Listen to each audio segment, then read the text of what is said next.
Hello, I'm Isaac Hayes III, founder and CEO of Fanbase, and I'm here with a very important message.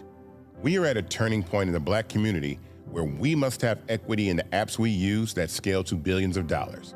But this time, we own the infrastructure, we own the culture, and we shape the future. And Fanbase is the future. Fanbase combines the free functionality of Instagram, TikTok, and YouTube into an all-in-one platform built for the evolution of social media and monetization.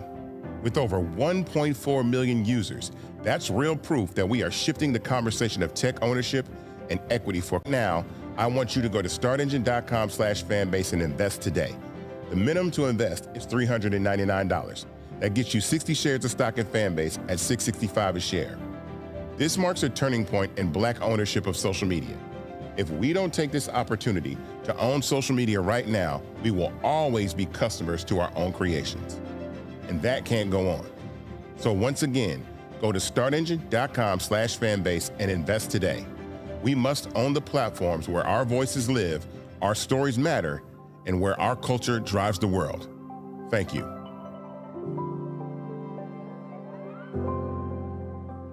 Folks, Black Start Network is here. Hold no punches. I'm real revolutionary right now. Support this man, Black Media. He makes sure that our stories are told. Thank you for being the voice of Black America, Roland. Stay Black. I love y'all. All momentum we have now, we have to keep this going. The video looks phenomenal. See, this difference between Black Star Network and Black-owned media and something like CNN. You can't be Black-owned media and be scared. It's time to be smart. Bring your eyeballs home. You dig?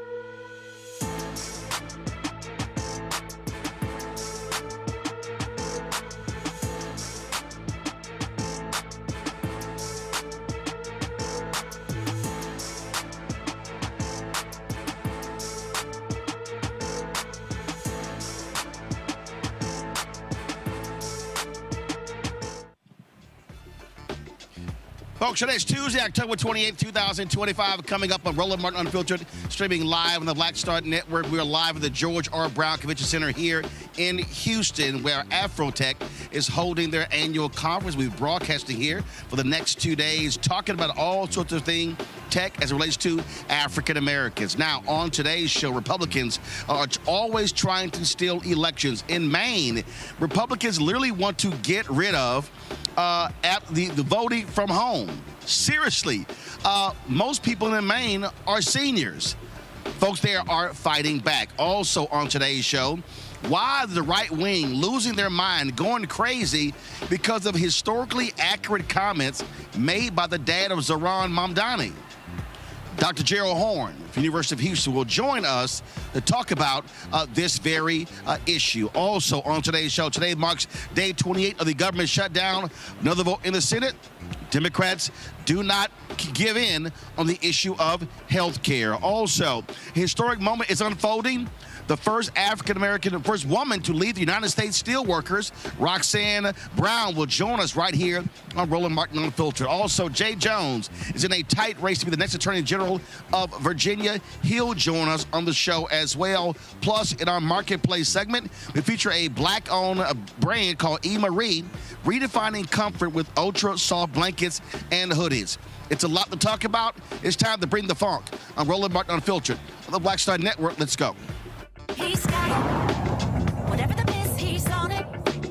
Whatever it is, he's got the scoop, the fact, the find. And when it breaks, he's right on time and it's rolling. Best believe he's knowing. Putting it down from sports to news to politics. With entertainment just for kicks, he's rolling. It's on go, roll, roll, y'all. It's Roland Martin, yeah. Rolling with Roland now.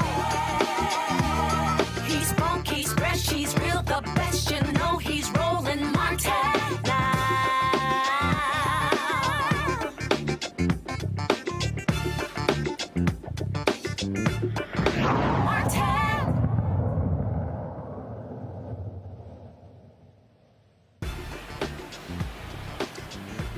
Folks, we are here live at the George R. Brown Convention Center in Houston, where Afrotech is taking place. Thousands of people have registered for the conference, talking about all things tech. Over the next couple of days, we'll be broadcasting from here, bringing to you a number of experts talking about where African Americans should be thinking and moving in 2025 and beyond when it comes to technology. And so, glad to be here and partnering with Afrotech to actually make this happen. Let's talk about what's happening in the world of politics. Republicans continue their dastardly ways of trying to steal elections. In Maine, they are trying to get rid of absentee voting. Guess what? 61% of the people in Maine are elderly. So here's what they've decided to do. It's a question called Question 1, and they put together some 25 changes in the very issue. It includes requiring photo ID for everyone voting, eliminating Maine's ongoing popular absentee ballot list, banning ballot requests by phone, cutting 2 key absentee ballot request days, limiting ballot drop boxes to 1 per town, and banning towns from providing prepaid postage for returning ballots. Again, Maine has one of the oldest populations in the country. As I said, 61% of seniors used mail voting in the last federal election, making Question 1 a direct threat to their right to vote. I was reading one story, and it literally said that senior citizen centers said, wow, we never knew we were going to actually become voting agents, and that's what they're actually doing. My panel, Dr. Mustafa Santiago Ali, former senior advisor for environmental justice at the EPA, joins us from Washington, D.C. Dr. Larry J. Walker, associate professor, University of Central Florida, from Orlando. Jesse Hamilton McCoy, director, Duke Civil Justice Clinic out of Durham, North Carolina. Jesse, I'll start with you. We've seen this over and over and over again. This is what Republicans do. And they have been on record as saying it. When they restrict the right to vote, they win. So for them, they publicly said, if you put photo ID in there, if you get rid of ballot drop boxes, if you shave days off when it comes to early voting, if you stop absentee ballot voting, they believe that they can win.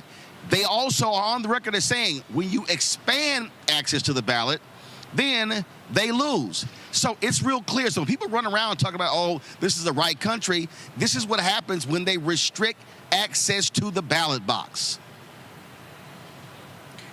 And it's very interesting that this is happening in Maine. You went through some of the statistics about the percentage of the population that are elderly.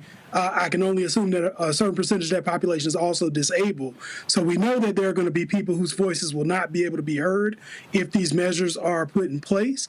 And it seems like this has been more of a national campaign in the quest to, if anything, conserve or save power that they've already got, because they know that people are not largely happy with the results of where government has been going. Yeah, I mean, and so what you see is when they are, and what they do is they try to muddy the waters here, Mustafa. And so by putting all of these things in one amendment, they hope to confuse people. But folks in Maine are fighting back. Yeah, and it's good to see folks in Maine actually doing that. You know, this is real. There's intentionality exactly in what these folks are doing. It is about the erasure of votes. It is about making sure that those who might vote for more progressive policies, for policies that actually embrace humanity, have that opportunity. And they also know, as you stated, you know, that if folks have to go out to the polls, then there's less likely to actually vote. So they understand the game. They are utilizing every tactic that they can because their policies don't resonate with the majority of Americans across our country. So they have to resort to these types of sets of actions. And we've seen this thing before where Republicans changed laws in Maine. And guess what, Larry? The voters came back in the next cycle and changed the law right back. And so this is not what folks in Maine are declaring for. This is Republicans saying if we can restrict access to the ballot, then we have a better chance of winning the 2026 midterms. Absolutely, Roland. And let's be clear, this is not about democracy. This is about power. And you're right, the tricks that they're trying in Maine in terms of using confusing language, whether it's confusing the elderly or new voters, it's nothing new. The same tactics they've used in states throughout the United States, really, they've used the same tactics for years. But it's great. You said it's really great that those individual voters in Maine understand what's happening, and like you said, are pushing back. Roland, the other point I want to make is, racism is expensive.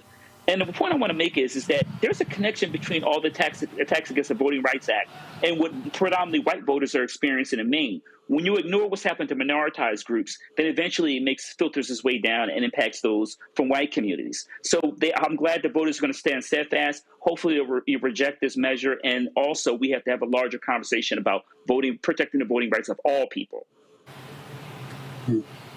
Jesse, here's a perfect example. In Maine, they've had same-day voter registration. That's right there. It's been there. Now, in 2011, the Republican-controlled legislature voted to repeal that law, and the citizens said, oh, hell no. What they then did was they used what is called a people's veto to restore that. And so that's a perfect example of what happens when the people stand up. But this is what Republicans wanted to do. They wanted to get rid of same-day voter registration. Absolutely. And, I can only imagine that with all these things coming to a head around the same time, they know that the people are going to be active participants in their democracy. They know that the people want something vastly different than what the Republican agenda is. And so the only way that they know to silence people's votes, or at least to create impediments that inhibit people's ability to be able to vote and express that opinion, is by these games that they're doing. And we're seeing it, especially in Maine, but not just in Maine. We're seeing this around the nation where districts are getting gerrymandered so that there are fewer and fewer Black representatives who could be elected to go to a space. So this is part of a national agenda to conserve the power within the Republican Party. And this is one of the reasons why, Mustafa, again, folks who believe in the right to vote have to understand they are going to try to use every trick available, especially in places where they control the legislature and they have the governor's mansion. Even though you have a Democrat who's the governor, Janet Mills, there in Maine, but more of this is going to happen. We need to be prepared for this. This is why we also tell people, when you do not vote, you make it easy for them to do these things. Yeah. And that message to everybody who sits on the couch, everybody who says there's no real reason for me to vote because nothing ever changes. Things change. And that's why you have to get engaged, because if you don't push back against these types of things, then they continue to ingrain these types of actions to limit the opportunities that you have. So everybody has to get engaged, but we also have to be authentic partners in this process. So no matter if you're in Georgia or if you're in Maine or if you're in Illinois or a number of locations across the country, this is why folks have to come together. And we have to make sure that we have a front that is stopping these types of actions, but that we're also standing up and supporting each other. So this is the moment. for you to make a decision. If you want to have a democracy that works for everyone, if you want to have the ability to actually go out and cast the vote for the whomever you find most valuable, because if you don't get engaged, those opportunities are fading away every time they do one of these actions. And here's the thing here, Larry. They've been very clear. Paul Weyrich, who died several years ago, he was a founder of the Heritage Foundation. He was one of the founders of the Moral Majority. He gave this speech, 1981, 4 hours from here in Dallas, where he specifically said, we don't want everyone voting. Listen. No.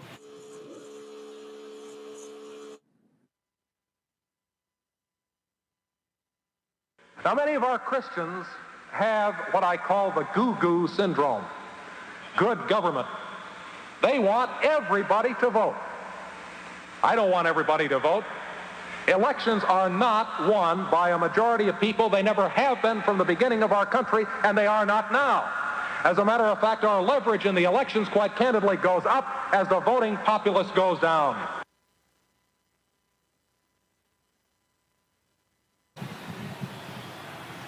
Come on. Right there, Larry. He makes it clear. They do not want everyone to vote, and that has been their strategy since 1980 when the moral majority came to fruition nationally. Yeah, so, that's that kind of the beginning of that neoconservative movement. And you're right, Roland. I mean, he made it explicitly clear. And look, we know these tactics are really Republican old school tactics in terms of limiting the pool of individuals who can vote, limiting how they vote and what time they vote, what days of the week, et cetera, to ensure they can consolidate power and essentially create a white Christian nationalist nation. And so it's really important for all groups of individuals to fight back on that. Obviously, we're talking about Maine right now, but this is, once again, this is an ongoing fight that we dealt with for decades. But you see there where the seeds of this began, and since then we got the Gingrich Revolution, and now this new wave of republicanism that's led us to where we are today. All right, folks, got to go to a break. We come back. Lots to talk about.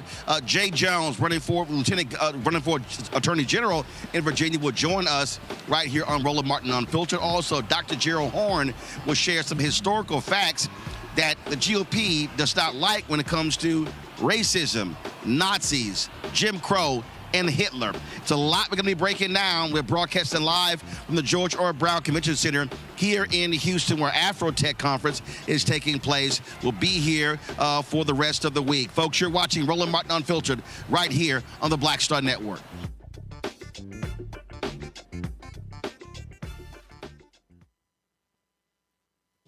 Josh Cole became a pastor and delegate to serve his community. That's why Josh is fighting to lower costs for families hurting from inflation and make sure we can all afford quality health care. But Sean Steinway has embraced his MAGA backers who support Trump's mass firing of federal workers and the MAGA plan to ban abortion with no exceptions. We deserve better than Sean Steinway. I'm Josh Cole, candidate for delegate, and I sponsored this ad. In the military, I gave orders, and they went a lot further than they do around here. If there's one thing I've learned as a mom and foster parent of more kids than I can count, investing in their future isn't a choice. In Richmond, I'll fight for Stafford's fair share for our schools. Smaller class sizes, better teacher pay, and more vocational training. I'm Stacey Carroll, and I'll fight to get our kids' future in order. Nicole Cole knows the cornerstone of a successful life starts here. Virginia Public Schools gave Nicole an excellent education. They helped her become a small business owner, family financial planner, mother, and community leader. Now, after 4 years on the Spotsylvania School Board, Nicole is running for delegate to meet the needs of all students. As our delegate, Nicole will fully fund our schools, raise teacher salaries, and help graduating students stay in our communities. Nicole Cole for delegate. For us, for our future. Hello, I'm Paula J. Parker. Truly proud on the Proud Family. I am Tommy Davidson. I play Oscar on Proud Family, Louder and Proud. Hi, I'm Jo Marie Payton, voice of Sugar Mama on Disney's Louder and Prouder, Disney Plus. And I'm with Roland Martin on Unfiltered.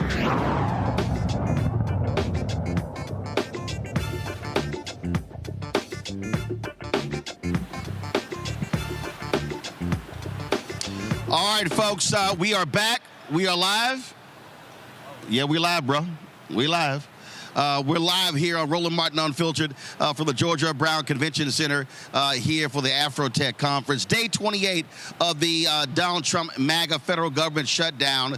13th time the United States Senate did not move forward with approving a continuing resolution to keep the government funded.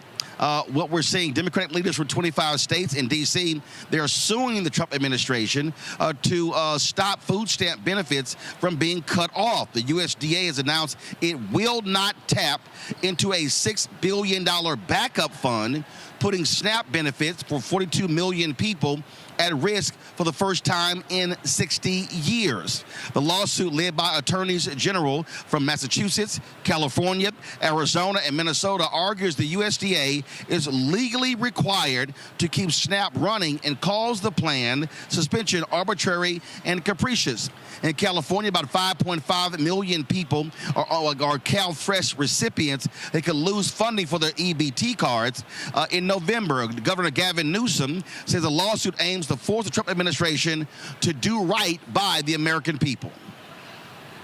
These guys need to stop the BS in Washington, D.C.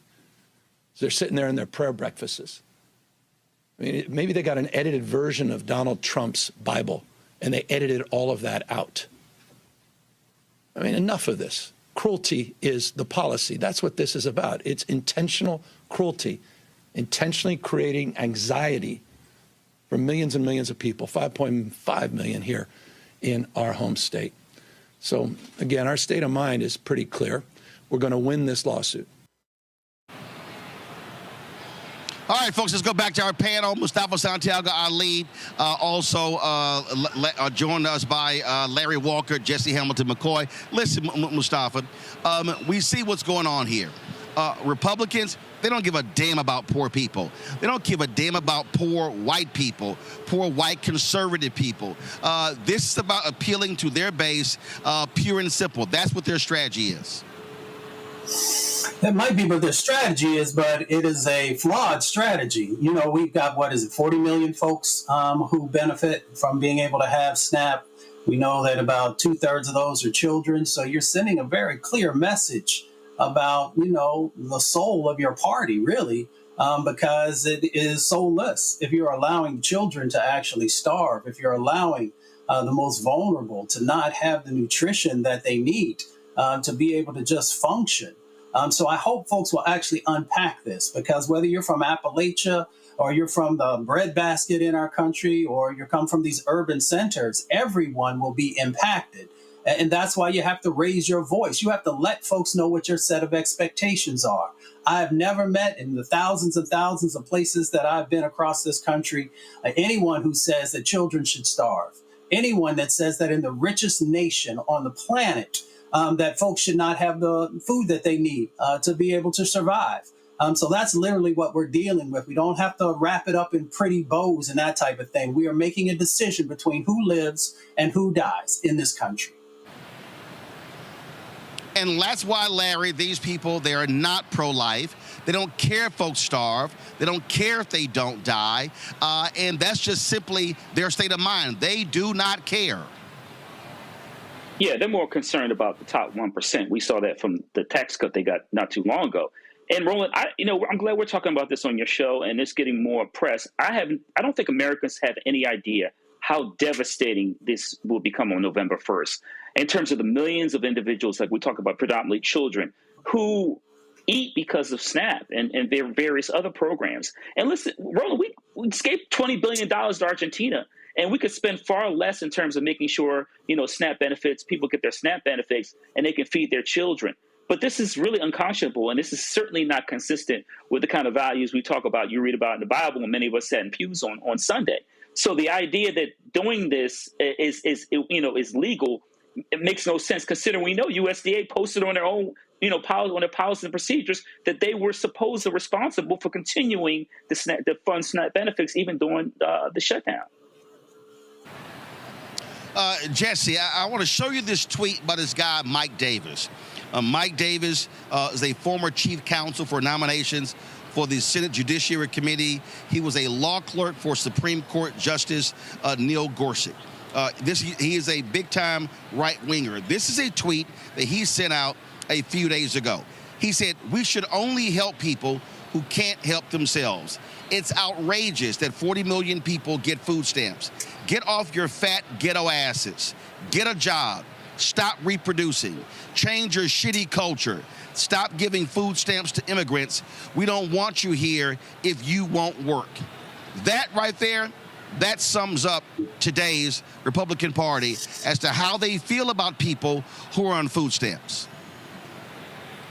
And I think another thing that he is trying to do is he is trying to paint the narrative of who is actually receiving these benefits. And that narrative isn't consistent with what the data has shown. So we know that there are places where people are receiving benefits, but it may not necessarily be called SNAP, just like it may not necessarily be called Medicaid, right? We know that there are places where people who do not look like you or I are receiving these benefits, but yet his tweet gives off this connotation that somehow it's the other that is taking from them. It is Black people. It is people who are immigrants. It is people who are Latino. It's taking away. And I think the problem that we're getting ready to see in mass scale is that folks don't even know that they're going to be impacted by this because they feel like they're not the complexion for which this is going to devastate.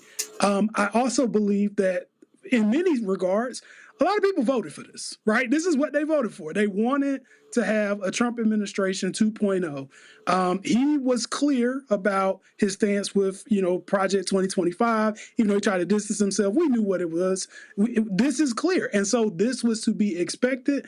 I do find it disturbing that the Food and Drug Administration is deciding to hold out money that it already has in a reserve to not make sure that the program is funded. But again, I think the connotations based on exactly what he said in that tweet determine who they think are going to suffer from these decisions. Yeah, I mean, this is what we're dealing with, and people just simply have to understand. Cruelty is the point, as Adam Sir wrote regarding the Supreme Court and these MAGA folks. Cruelty is the point. That is exactly what their strategy is. They do not care, and that's what they think. And you're right. There are more people who are on food stamps who are white than Black or Latino, but they know what media has done. It has created the perception over the last few decades, Mustafa, that when it comes to food stamps, it's Black people. When they say fat ghetto asses, they're not talking about that obese white woman in rural America. They are talking about Black people. Well, he needs to actually come with me on a tour, and I will take you throughout Appalachia. I'll take you through Western Pennsylvania and West Virginia and Southern Ohio and Eastern or Western Tennessee and Kentucky, and you will actually see the folks who are being the recipients of these benefits because we don't want them to starve either. We also got to understand in this moment, that this is also the working poor. So they make it sound like folks are sitting on their behinds. No, your whack policies have actually created a dynamic where people can't make enough money to survive. They can't make enough money to actually put food on the table for their families.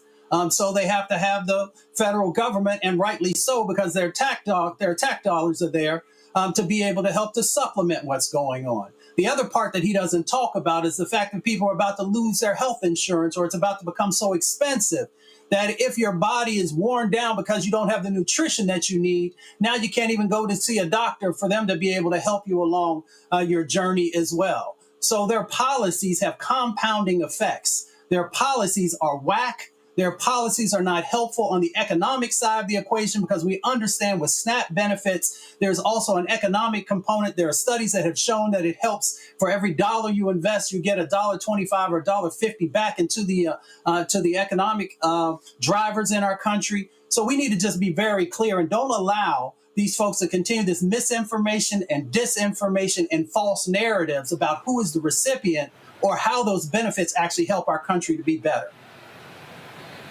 Absolutely. And so we'll be talking more about this here. Again, we are approaching that critical day, November 1st, where you're going to see a lot of this stuff change, and we'll see what happens. All right, folks, got to go to a break. We come back. A woman has never led the United Steelworkers That's going to change come March. We'll talk to her next right here on Roland Martin Unfiltered on the Black Star Network. Folks, be sure to support the work that we do. We are here at the George R. Brown Convention Center at the Afrotech Conference. And, of course, we'll be here for the next couple of days.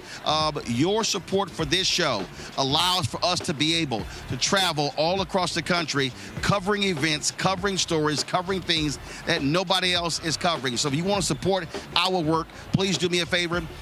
Do this here.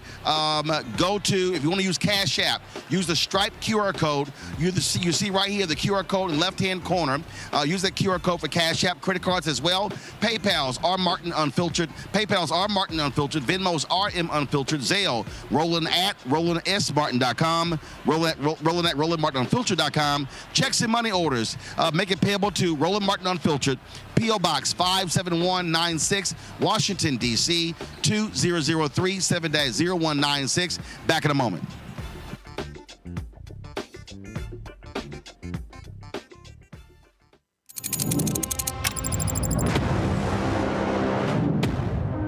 Afrotech, it's a lot of beauty, a lot of brilliance, a lot of intellect, a lot of innovation. Companies that are most diverse are more profitable. We're getting culture, we're getting community, we're getting the best of the best. And not only are we here to greet each other, but we're here to network and to elevate each other. Everybody from all the major tech companies here, and that means that now everybody's in the same domain.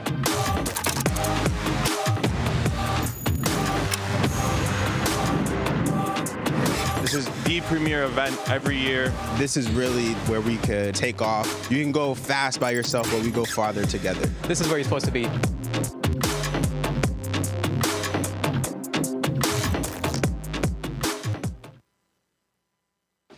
Hey, what's up, everybody? It's Godfrey, the funniest dude on the planet.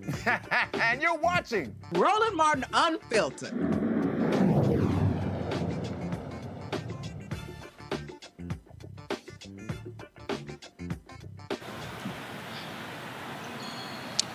Folks, we're here at the George R. Brown Convention Center for Afrotech, broadcasting live for the next couple of days here.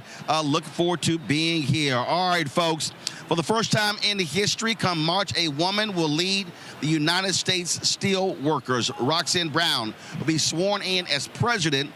She currently serves as the union's international vice president at large, North America. She has long advocated for every employee. And, of course, the USW represents some 850,000 workers across America. Roxanne joins us right now. I'm glad to have you here on the show, Roxanne. Congratulations. Thank you so much, Roland. I really appreciate it. And thank you so much for having me on tonight. So for folks who don't understand how critical this is, I mean, let's just be honest. When you look at the history of steel workers, it's always been, presented as these big, burly men, working dirt all over their face with a lunch pail. So this idea that women are also steel workers could be a surprise to some people. That's right. It's a new day at the Steelworkers Union. And I think it's really important, actually, to the point that you just made, Roland, that we actually break down that narrative of what a steelworker looks like.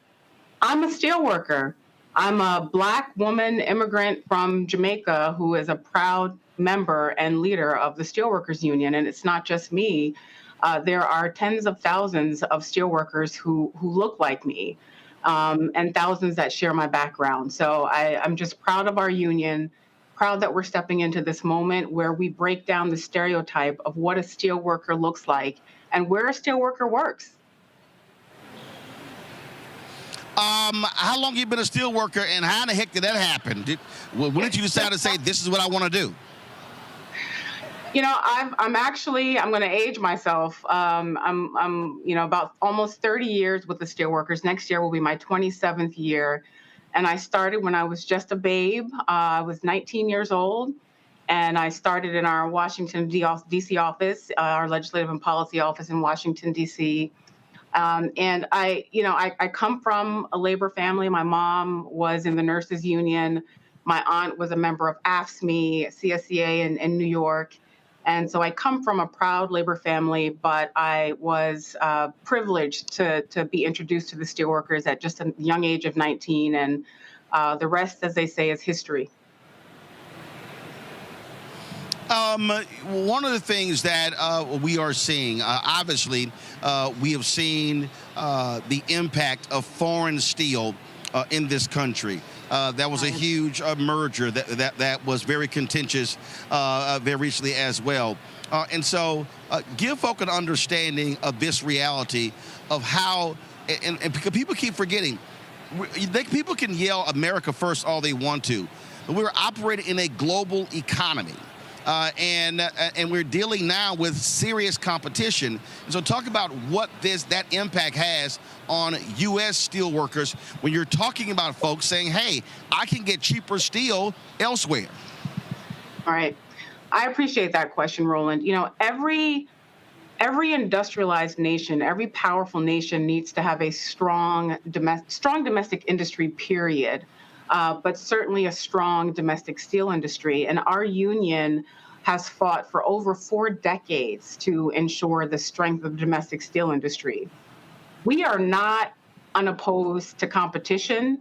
You know, we need to have competition at the global level, but we like fair rules in the global marketplace. And so what we have fought for over 4 decades is against unfair trade.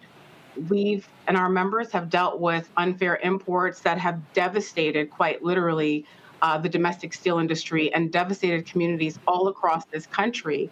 So our union has leaned into policies, trade policies that level the playing field, that allow steel companies to compete in the global marketplace, that allow our members to have their jobs now and into the future. And that allows there to actually be a domestic steel industry, not just in 2025, but well into the future. These are good family-sustaining jobs that have quite literally raised families for you know, almost 100 years in this country, and we want them to continue into the future. You referenced Nippon. I think that's what you're referring to is the Nippon U.S. Steel. Yes. You know, the Nippon's acquisition of U.S. Steel.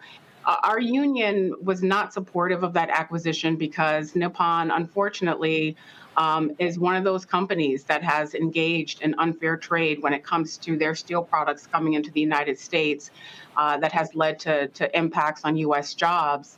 So we want companies that are committed to U.S. jobs, that are committed to U.S. industry, that are committed to having strong industry going into the future. And we did not believe that Nippon shared those values. Now they've acquired U.S. Steel. Now we go into bargaining with U.S. Steel and Nippon next year. They've made a discrete set of commitments, $11 billion into U.S. Steel facilities, and we're going to hold their feet to the fire. That is our charge going into next year. Labor's also at a very interesting point in that you just had the most pro-labor administration, I dare say, since FDR. Yes. And what you also are dealing with, you're dealing with, well, first of all, I'm going to deal with that issue before I talk about the next issue, the African-American influence with these unions. But how do you all explain to people, how do you navigate that? Because you have Donald Trump on the one hand, who loves talking about he cares for workers. There were a lot of steel workers who were standing behind him at rallies. There were a lot of Teamsters who were standing behind him at rallies. But when it came to saving the pensions of union workers, that was Democrats.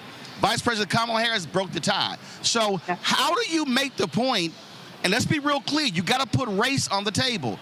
How do you make the point to a lot of your white steel workers that, hey, you're actually in many cases voting against your own economic interests when you're voting for anti-union people? So let me tell you what we are doing at the Steelworkers, and what we're going to really lean into even more is focusing on the policy and not the politics. What we like to say is we don't care if you have a R, a D, an L, and OP after your name as an elected. We will support you if you support us. You raised one of our most important issues, retirement security. You are absolutely right. That was done under the Biden administration, and Vice President Harris did pass the tie-breaking vote. Retirement security and health care are the number 1 and 2 issues that working people care about in this country. we're educating our members to make sure that they understand when it comes to the issues that they most care about: healthcare, retirement security, collective bargaining, safety and health, that they have to stand with those who stand with us. And we're making them pay attention to what is happening right now. I can spend this entire call with you right now, Roland, and go through OSHA and the $50 billion that's been cut at OSHA and the 10,000 less inspections that means for facilities all across this country. We could talk about the Chemical Safety Board and the fact that means, zeroing out the CSB means that our members who have a fatality at work or an explosion at work will not know if they can go back into that workplace in a safe way. This is the information that we're giving to our members right now. And we're showing them what is happening real time. And we're being very clear about who stands with us on these issues, under what circumstances these cuts are happening, and how we need to fight going forward. You're absolutely right. We have members who support President Trump, and some of them will remain in that place. But we are leaning in on the education that our members need to know in terms of the issues that matter most to them, so that they know that they stand with those who stand with us. We also add an inflection point when it comes to black leadership of unions. For a long time, you get a lot of black workers didn't have black leadership. Lee Saunders, the president of American Federation of State, County Municipal Employees. You've got April Verrett, SEIU, Becky Pringle, National Education Association, Claude Cummings, CWA. You've got the leader of the American Federation of Government Employees, and a number of other unions, you coming in March. So speak to how African Americans have fought diligently, tooth and nail, to rise, to lead these unions, and in many cases, unions that were locking black folks out of leadership for a long time. Yeah, I appreciate that, and hats off to all those leaders that you just mentioned. They're my friends and my colleagues, and I am so proud to serve in this labor movement with them. It is a new day, as I mentioned at the beginning of this conversation, where working people are just throwing down, and working people want to be represented by those people who are going to have their backs. Every single one of those leaders that you raised have their members' backs. They have the backs of working people. Our members know that I have their backs as well. That is all that people want. People just want to know that you're going to fight for them, that you're going to show up for them when it most matters. Roland, going back to the pensions that you mentioned with the Butch-Lewis Act, we fought so hard to make sure that the people who earn their pensions will retire in dignity. That wasn't just the leaders that you mentioned that fought. It was the entire labor movement. And that's what working people want. They want leaders who have their backs. And so I think, in today's labor movement, we're breaking down those color lines, because it's about leadership. It's not about the color you are. It's not about the race that you are. It's about whether or not, when workers need you to stand up for them the most, that you will, and that you will show up. And so my colleagues that you mentioned, that's what they do. That's what I do every single day, that we have the privilege to do this every single day on behalf of our respective memberships. Questions from my panel. Let's first start with Dr. Larry Walker. Larry, what's your question for Roxanne Brown? Yeah, President Brown, congratulations. And so my question kind of connects to something Roland said. We increasingly live in a diverse society, and I'm wondering how you're, in terms of recruiting new members, steelworkers, while also dealing with the political rhetoric relating to DEI policies, right? You have that balance of a different population, and then but counter politically with some of these policies. How are you balancing that? So I will tell you, and maybe just a quick overview of who our union is. We like to say that we're cradle to grave, right? We represent 50,000 members in healthcare. And the healthcare sector, as you all know, is pretty diverse in terms of race, but it's also pretty, heavy on women. So that's a sector that is pretty diverse in our union. And we go to grave, which is represent grave diggers and casket makers and everything in between. We have membership that literally touches every sector of the economy. And that speaks to the diversity of our union. At our core, we're a manufacturing union. And so we have kind of the traditional, white guy membership. But we touch so many different sectors that represent women and people of color. And so for us, that really helps us as a union to really push against a lot of the anti-DEI rhetoric and narrative that is unfortunately surrounding us right now, because it's again about the work, it's about equity, and it's about making sure that everyone starts from the same fair level of fairness. Everyone wants to earn a good living. Everyone wants to be able to retire in dignity. Everyone wants to be able to go to the doctor when they're sick, take their kid to the doctor when they're sick. That is the basic place that we start from as a labor union. And I think our diversity helps us to be able to lean into those issues and really shirk all of the DEI narrative that is surrounding us right now. Mustafa. Well, it's good to see you. Congratulations. I'm third generation union, and actually some of my family is in your union and some of the others that we've been in over the decades. I'm curious. We had the bipartisan infrastructure bill. I actually helped work on that. There were lots of opportunities for union workers that were tied to that. Do you still see a pathway forward in being able to do some of the things that help, that sort of said we would be able to move forward on over the next decade, really? And it's great to see you, Mustafa. I really appreciate the work that you did in your previous role along these policy pieces, too. The bipartisan infrastructure law, the CHIPS and Science Act, the Inflation Reduction Act, those were all really once in a generation type of policies. And as a policy person, I think any policy person that you talk to will say that just one of those bills was a once in a generation piece of policy. And the fact that we got three was just incredible and unheard of, and spoke to the possibilities of the U.S. economy and the possibilities for working people and job creation and job retention. So much of it has been rolled back, particularly the Inflation Reduction Act. And it's impossible to calculate what those losses and those rollbacks will mean, not just for America's workers and American industry, but communities all across this country. It is impossible to calculate. Can we regain some of what's been lost? I hope so. During this period. I hope so during this period. But I think the collective we who are focused on a future that we all want, that we're all fighting for, have to be prepared for how we are going to hit the ground running on the other side of this period. And what plan we have, not just to regain what we lost, but to make better, to build on top of what we had for a fleeting moment with these three pieces of policies, how we are going to make an economy that's even better than those bills would have served for this economy. So we have a lot of work ahead of us. We'll see what we can get during this period, and we'll work really hard to drive. But unfortunately, I think the losses will be impossible to calculate. Jesse. President Brown, congratulations again on the new post.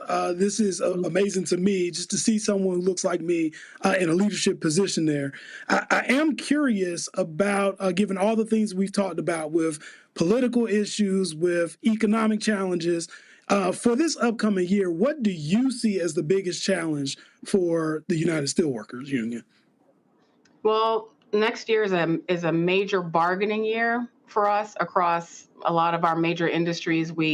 From oil to aluminum to tires to pulp and paper to steel towards the late summer into the fall. So the financial uncertainty that has been created by this administration is going to make all those bargains very difficult, I think, because today is October 28th, 2025. We have no idea what the economy is going to look like in January when we start bargaining with the oil industry, much less, late summer when we start bargaining with the steel industry. So the biggest challenge for us is economic uncertainty as we go into bargaining with these major industries. Going into next year, that's our biggest challenge. All right, then. Well, again, Roxanne, congratulations. March, you'll be installed as president. How long is the term? 4 years. All right, then. Well, I look forward to meeting you in person, and certainly congratulations on this historic achievement. Thank you so much, and thanks so much for having me on tonight. All right, thanks a lot. Oh, wait, hold up. I did one more thing. I'm sorry, I forgot. Uh-oh. I saw this yesterday. And you just want to see brain dead. So Trump's Department of Labor, I don't know if you saw this, they put these graphics out on social media depicting the American worker. Control room, look at this. Do you see this? I see it. This is literally on the Twitter feed of the United States Department of Labor using these 1940s, 1950s images of all white people depicting the American worker. That is the America that they want, and that is the America that they're fighting so hard to regain. That is not the America that any of us subscribe to. That is not the America that exists, and that is not the America that we are going to accept. I will tell you, before I get off of here, our union is going to fight so hard to make sure that the America that we all know that we deserve, the America that my 8-year-old daughter deserves, is the America that we are going to win back. What they're doing right now is curating an America that they have longed for, but they are not facing the America that is today in 2025. And it is America that looks like me, a Black immigrant woman. This is America today. So that's what we're fighting for, Roland. I didn't see that. Thanks for, you got me all, you got me all hyped up. Well, I saw it, I pulled it, and I was like, wait a minute, hold up, let me bring it up. But when because Howard Bryant commented that on a tweet, and when I saw it, I sat there and said, you've got to be kidding me. But that's really what they're afraid of, because by 2039, the majority of the workers in America are going to be Black and people of color. In 2043, that's going to be the total population. So we're not going back. I keep saying white America can't have enough kids to reverse these trends. This is where we're going, and this is what's driving them crazy, that we are. That's why I wrote my book called White Fear, the browning of America is making white folks lose their minds, and that's what's going on. Well, that is not the America we're fighting for, and I look forward to the work together, Roland. You've been in this for a while now, and you're someone that I look up to, and I look forward to the fight together to reclaim the America that we all know that we deserve. Well, I'm going to tell you the same thing that Claude Cummings knows, and Becky and April and Lee. Anytime you want to come on the show, just let us know. We don't have meetings. We don't cast votes. I own it. So if I say let's go, let's go. And so do understand, let your staff know we don't go through all that stuff like calling 3 weeks ahead of time. If something pops up and you're like, hey, can I come on? That's easy. That's an easy call for me. So you're certainly welcome back anytime. Thank you. I'll hold you to it. I appreciate it. Thanks a lot. Thanks. Take care. Bye-bye. All right. Thank you. Bye-bye. Folks, when we come back, embattled Virginia Attorney General candidate Jay Jones will join us. He is in a tight race to become the next Attorney General. And so we're going to talk about these text messages the Republicans are slamming him about, but also how he is going to fight for voting rights if he becomes the next Attorney General for Virginia. That's up next, right here. Roland Martin Unfiltered, broadcasting live from George R. Brown Convention Center here in my native town of Houston. We're here for Afro Tech. Folks are all over this place. We're going to be broadcasting tomorrow, carrying several sessions live from the stage. Also doing a lot of interviews with different execs and inventors who are here at Afrotech. So we look forward to broadcasting here for the next couple of days. Again, you're watching Roland Martin Unfiltered right here on the Black Star Network. Back in a moment. This week on The Other Side of Change. Book bans, anti-intellectualism, and Trump's continued war on wisdom. This is a coordinated backlash to progress. At the end of the day, conservatives realized that they couldn't win a debate on facts. They started using our language against us, right? Remember when we were all woke and the woke movement and all that kind of stuff? Now everything is anti-woke, right? When we were talking about including diversity, equity, inclusion, higher education, now it's anti-DEI. All this are efforts to suppress the truth because truth empowers people. You're watching The Other Side of Change only on the Black Star Network. If in this country right now, you have people get up in the morning and the only thing they can think about is how many people they can hurt, and they got the power, that's the time for mourning. For better or worse, what makes America special, it's that legal system that's supposed to protect minorities from the tyranny of the majority. We are at a point of a moral emergency. We must raise a voice of outrage. We must raise a voice of compassion. And we must raise a voice of unity. We are not in a crisis of party versus party. We are in a crisis of civilization, a human rights crisis, and a crisis of democracy itself. And guess what? You've been chosen to make sure that those that would destroy, those that would hate, don't have the final say, and they don't ultimately win. Next on The Black Table with me, Greg Carr. Why the America we live in today is not what the founders intended or what they outlined in the Declaration of Independence and even the Constitution. Professor and author Kermit Roosevelt will join us to talk about his book, The Nation That Never Was.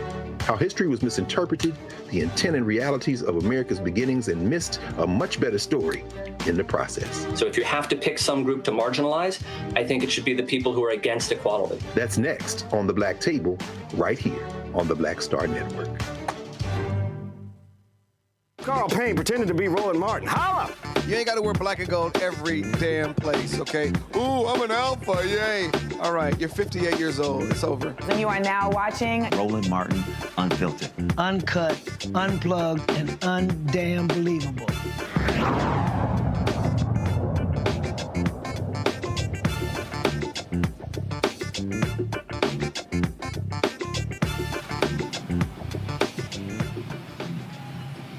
All right, folks, we're live here in Houston, the George R. Brown Convention Center for the Afrotech Conference. Glad to have all of you here. Folks, Election Day is 1 week away. Critical races happening across the country, including a number of statewide races in Virginia. One of the hotly contested races is the Attorney General's race, pitting Jay Jones against Jason Miyares. This, of course, is a very tight race and has only gotten tighter as a result of some text messages that were released. Republicans are running commercials left and right. And to be perfectly honest, a lot of Democrats are trying to run away from Jay Jones.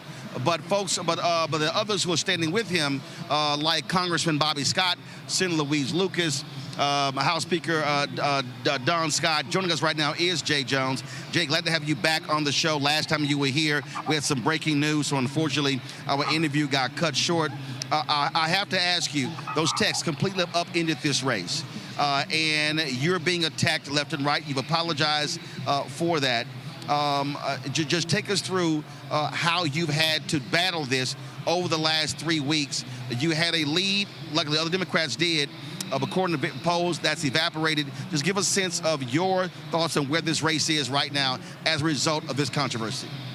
Well, look, Roland, it's great to be back with you, but let me first just say this campaign has always been bigger than me. It's about whether or not we're going to protect Virginians, or let Donald Trump and large corporations continue to raise prices and control our Commonwealth. And from the start of this campaign, we've been talking about the rising cost of living here in this Commonwealth and federal overreach that the Trump administration continues to do, which is a driving factor for voters. And so these issues are a direct result of Jason Miyares failing to stand up to Donald Trump's extremism. And we're going to use these next 7 days to make sure voters know that. This race was always going to be close. He is an incumbent. He's well-funded. The MAGA ecosystem is behind him. But we have been fighting every single day to make sure that Virginians know the choice in front of them, that the stakes could not be clearer. And that's what you're seeing in these final days. People are checking in, and they know that they don't want Donald Trump running their lives anymore and putting us in a bad spot. And as Attorney General, I can't wait to see Donald Trump in court because I'm ready to hold him accountable.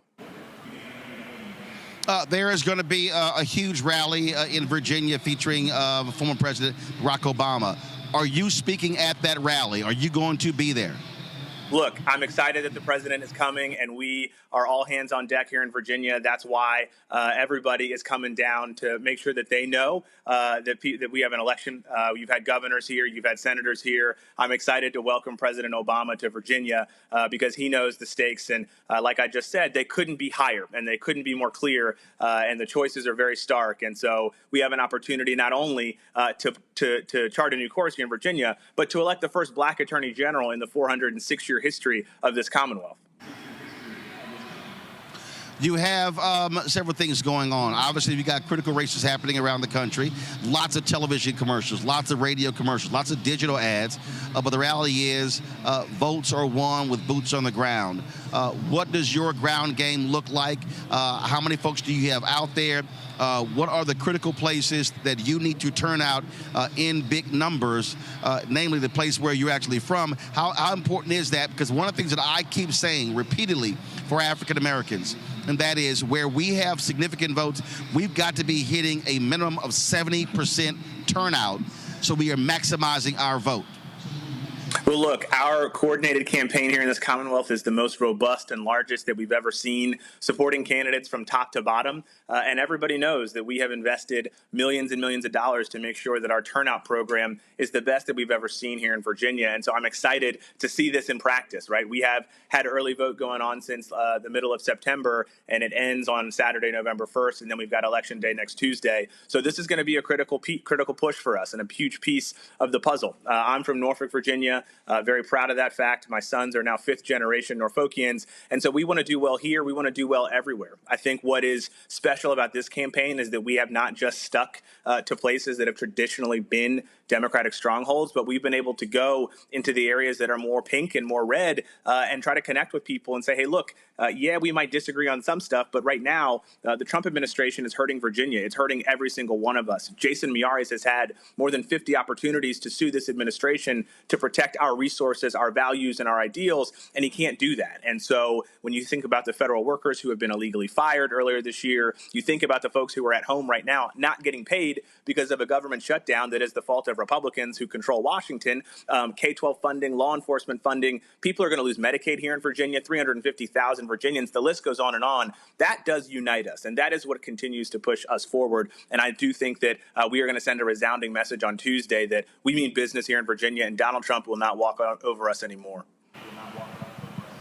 You know, one of the things that people have to understand that the power of state attorneys general. We actually saw that in Biden-Harris. It was Republican attorney generals that actually sued when it came to the student loan program. Earlier in the show, I talked about the lawsuit coming from Democrat attorney generals when it comes to the SNAP program. You got voting rights is an issue as well. Criminal justice, holding police accountable. There's so many things that people are now recognizing, and I dare say, really, with the Black Lives Matter movement, you're now seeing progressives who understand how important it is for these AG races. Republicans have long dominated them on strong law and order. But now people are seeing how critical a state attorney general is. I'm born and raised in Houston. We're here in Texas. We got one of the stupidest, dumbest, most criminals as an AG, Ken Paxton. And unfortunately, he has used the power of the AG's office to go after Harris County when it comes to voting and so many different things along those lines. So a state attorney general is a hugely important position. Well, look, this is the battlefield now, right? And the lines have been drawn, and Virginia deserves an attorney general who's going to push back against this excess and chaos. And, again, I mentioned it a second ago, Jason Miyares has had more than 50 opportunities to sue this administration to protect us, and he can't do it because he's too loyal to the president. He's too weak to stand up to the president. There is a reason that Donald Trump has endorsed him on their statewide ticket and nobody else. It's because he knows that Jason Miyares will continue to let him do whatever he wants at the expense of regular Virginians. We deserve a change and we deserve better here in this Commonwealth. And it really is a wide-ranging sort of purview that attorneys general can get involved in. I mean, even today, you've seen AG step up to protect the SNAP benefits for their states. Jason has been nowhere to be found. So people who are struggling really are looking for these attorneys general for leadership. And right now in these challenging times, I know Virginia can do better. I know that people are demanding better, and that's what we will give them because we have been listening to our neighbors, our friends, our family members, our coworkers, folks from all corners of this Commonwealth who are desperate for protection from this excess and from this overreach, and who are going to attack the problems that we have here head on, lowering costs, keeping our communities safe, making sure that we protect our children, and on down the line, as opposed to doing what one person in Washington wants you to do. Again, Jason Miyares continues to let Donald Trump do what he wants. Virginia is ready for something different. And again, I think there's going to be a loud message that's sent next week that we are a place that Donald Trump cannot win. He was not successful in 16, 20, or 24. And as we look at moving ahead, this is another sort of chance for us to send a resounding signal that we are better than what we've seen over these last 9 or 10 months in particular, and that we can be the light in the darkness for folks as we head into 2026. On that point, some 850,000 Virginians receive SNAP benefits. And as I said earlier, the AGs in Massachusetts, California, Arizona, Minnesota, and others are participating in that lawsuit.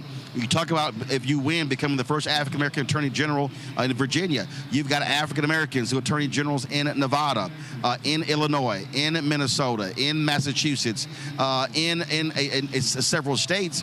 And so that is a different state of mind. And again, having someone in that position using the power of that office to sue the federal government really is important.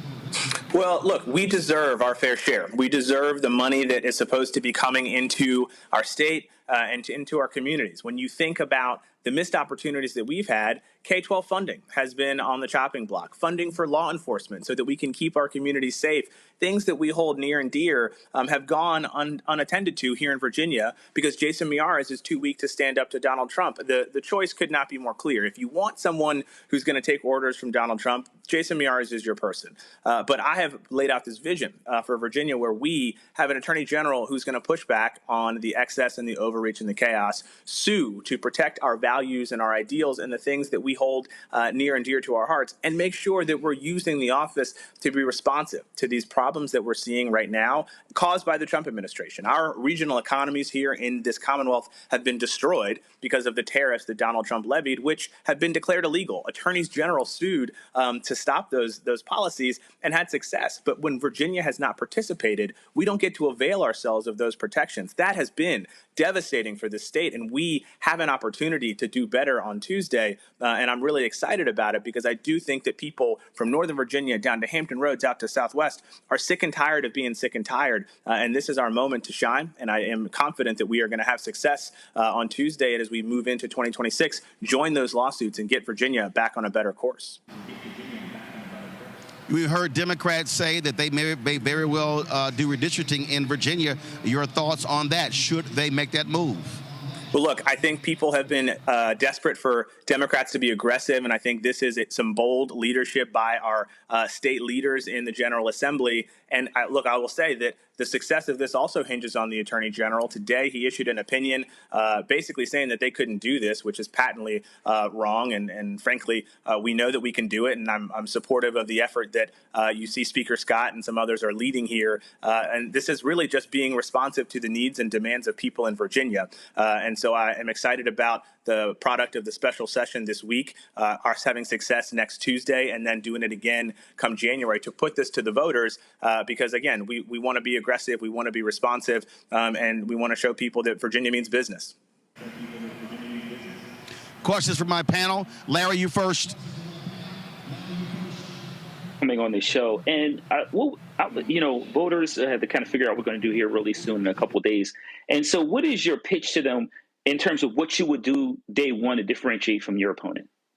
Well, look, day one, we get to sign on to the lawsuits that other attorneys general, Democratic attorneys general, have put up already over the course of these last 10 months so that we can avail ourselves of those protections. And that's the easy part, right? I get to sign my name on some amicus briefs. But what we really want to do is we really want to lean in. As we have moved around this Commonwealth, folks have continued to talk about how they are struggling from an economic standpoint. These tariffs have really hurt our regional economies here. People are feeling the squeeze, whether it be at the gas pump, at the grocery store, with their rent or their mortgages. The list goes on. And it's exactly why we put out a plan to lower costs here in Virginia, to root out corporate fraud, waste, and abuse, to hold those bad actors accountable who are jacking up prices unnecessarily, to go after the pharmaceutical industry, to lower costs for Virginians, and to make sure that we hold these corporate landlords accountable who are making it unaffordable for people to live. The Attorney General should be the watchdog for the people. Jason would rather stick to Donald Trump and corporations and let them run the show. We want to make this office about the people and do what it should be doing, which is protecting them every single day. That has been our pitch, and that will continue to be what we talk about as we close this race out over 7 days. Mustafa, your question. Yeah, well, Jay, good to see you. I'm curious. What's the balance look like between economic growth? You just mentioned economic growth a second ago, and environmental protections. We know our most vulnerable communities often end up on the not so positive end of the stick. How will you approach that? Well, look, I'm sitting here tonight in Norfolk, Virginia, my hometown, which is a city that is under threat from climate change every single day. And so we have to protect our environment. And we know that oftentimes the people who are most under siege in that space are folks who look like us. And so I don't think that the ideas of holding people accountable and protecting our environment are mutually exclusive. We want to make sure we're holding bad actors accountable, protecting our environment and protecting our natural resources, while also making sure that we are a place where there's economic prosperity and opportunities for people to make a living for themselves. But I will say right now, Donald Trump and Jason Miyares don't care about that. When you have thousands of workers who were fired by DOJ earlier this year illegally, I will say, and folks who are sitting at home right now not getting paid because of this prolonged government shutdown that lays only at the feet of Republicans who control Washington. So, we've got a lot going on here, but I do think that what we have really been focused on is, one, trying to put money back in people's pockets, two, letting folks know that protect you and to make sure that we have your back, and three, that this office really should be dynamic and working for regular folks across this Commonwealth to meet the challenges that they face every single day and not being dictated and run by those who've got the deepest pockets. Jesse. So you mentioned that this is an opportunity for Virginia to have a Black attorney general. And I'm just curious how your identity with that and such a big milestone, if successful, would influence maybe some of the stances that you may have to take when it comes to issues with policing in Virginia. Well, look, I'm really, excited about the opportunity to serve because my family has been here in Virginia for a long time. I mentioned earlier, my sons are fifth generation Norfolkians. My grandparents and parents were civil rights leaders, people who taught me everything that I know about putting community first. My grandfather was a civil rights attorney. My father served in all three branches of government. My mother was a violent crime prosecutor. And we have heard from people, from corner to corner who want safe communities. And so do I, right? I have two young boys. Charles is 3 and Zachary is 15 months old. And that's exactly why we put out a plan a few months ago to keep our communities safe, a comprehensive public safety plan that can get real results, that's made in conjunction and developed with state and local law enforcement leaders, sheriffs, police officers, Commonwealth attorneys, other invested community groups who care about this. And I think we can achieve these goals while also keeping our community safe, cracking down on violent crime and supporting victims, making sure that we get illegal guns off of our streets. I have a track record of doing that as an assistant attorney general, where we put the largest illegal ghost gun manufacturer out of business, and then keeping our kids safe, right, from the threats of abusers and predators and the folks who want to do them harm, and managing those threats that they're facing online too. And so those three key pillars, we're going to put that plan into practice and really meet the challenges that we see here in Virginia, knowing that my job is to enforce the laws and make sure that we keep everybody safe, because that's the most important job of any leader in Virginia, federal, state, local, or anywhere else too.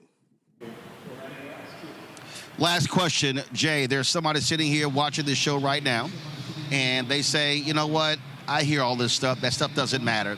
I don't think this impacts my life. I don't see how this guy, if he's Attorney General, will play a role in the betterment of my life when it comes to my economy, when it comes to my economics, my health, my job, and my education, my neighborhood. What do you say to that person to get them to cast their vote early between now and November 1st? Then, of course, if not, to vote on Election Day. That everything that is happening in your life runs through the Attorney General's office, whether it be your pocketbook, your family, your community, your children's school, all of it comes down to this office. We have such an incredible purview and the ability to use this office in an affirmative way. For the last 3.5 years, Jason Miyares has used it to serve Donald Trump, and he's used it to serve his friends with deep pockets who think that they run this Commonwealth. This office belongs to you, and my job is to return it to you and be a watchdog for you. Lowering your costs, making sure you can get prescription drugs at an affordable price, keeping your community safe, cracking down on the drug dealers and folks who do our children harm. This is what this job is about. It all matters. And if we don't have an attorney general to work for you, your attorney general is going to work for Donald Trump. And that has put Virginia in a bad spot. It has put thousands of Virginians at risk of losing their health care. It's put thousands of Virginians out of work. It's unacceptable, and we deserve better. And I hope to do that as the next Attorney General of Virginia. And so I'd ask for everybody's support between now and Saturday when early voting closes. And if you're going to vote on Election Day, please cast your ballot for the Democratic ticket from top to bottom, because we have plans to make your life better, to make sure that we protect you, and to make sure that we help you out in these really, really challenging times. All right, Jay Jones, we certainly appreciate it. Thank you so very much. Good luck. Thank you, sir. Talk to you soon. All right, folks, got to go to a break. We come back. We're going to give you an update in the Sonia Massey case. The jury now is deliberating the fate of the white former officer who shot and killed her in Illinois. We'll discuss that next. And also, the MAGA governor of Louisiana is going hard because he wants LSU to put a statue of Charlie Kirk on their campus. These people are sick and demented. You're watching Roland Martin Unfiltered on the Black Star Network.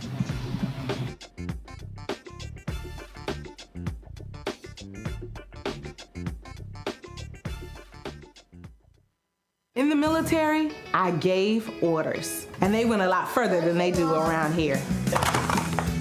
If there's one thing I've learned as a mom and foster parent of more kids than I can count, investing in their future isn't a choice. In Richmond, I'll fight for Stafford's fair share for our schools. Smaller class sizes, better teacher pay, and more vocational training.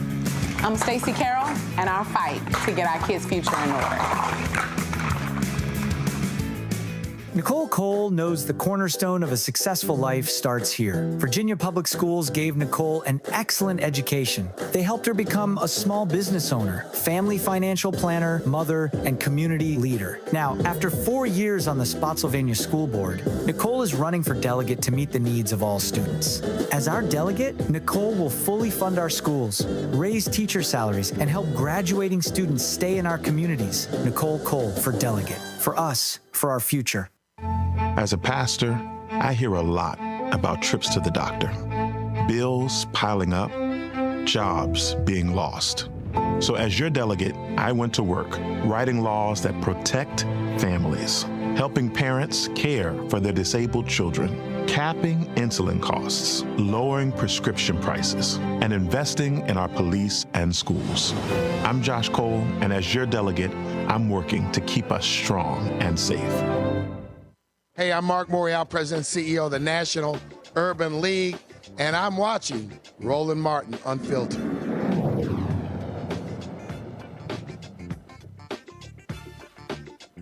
Music, play.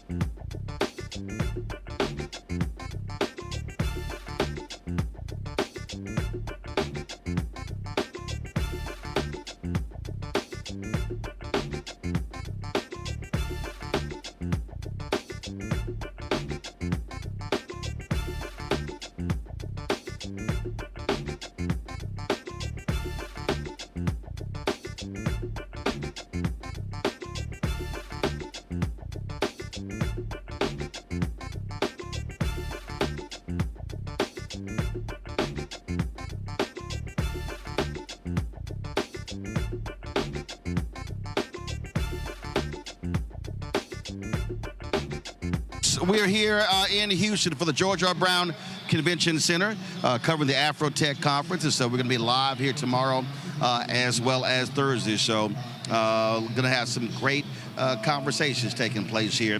Folks, let's talk about what's happening in Illinois, where the jury now has the case.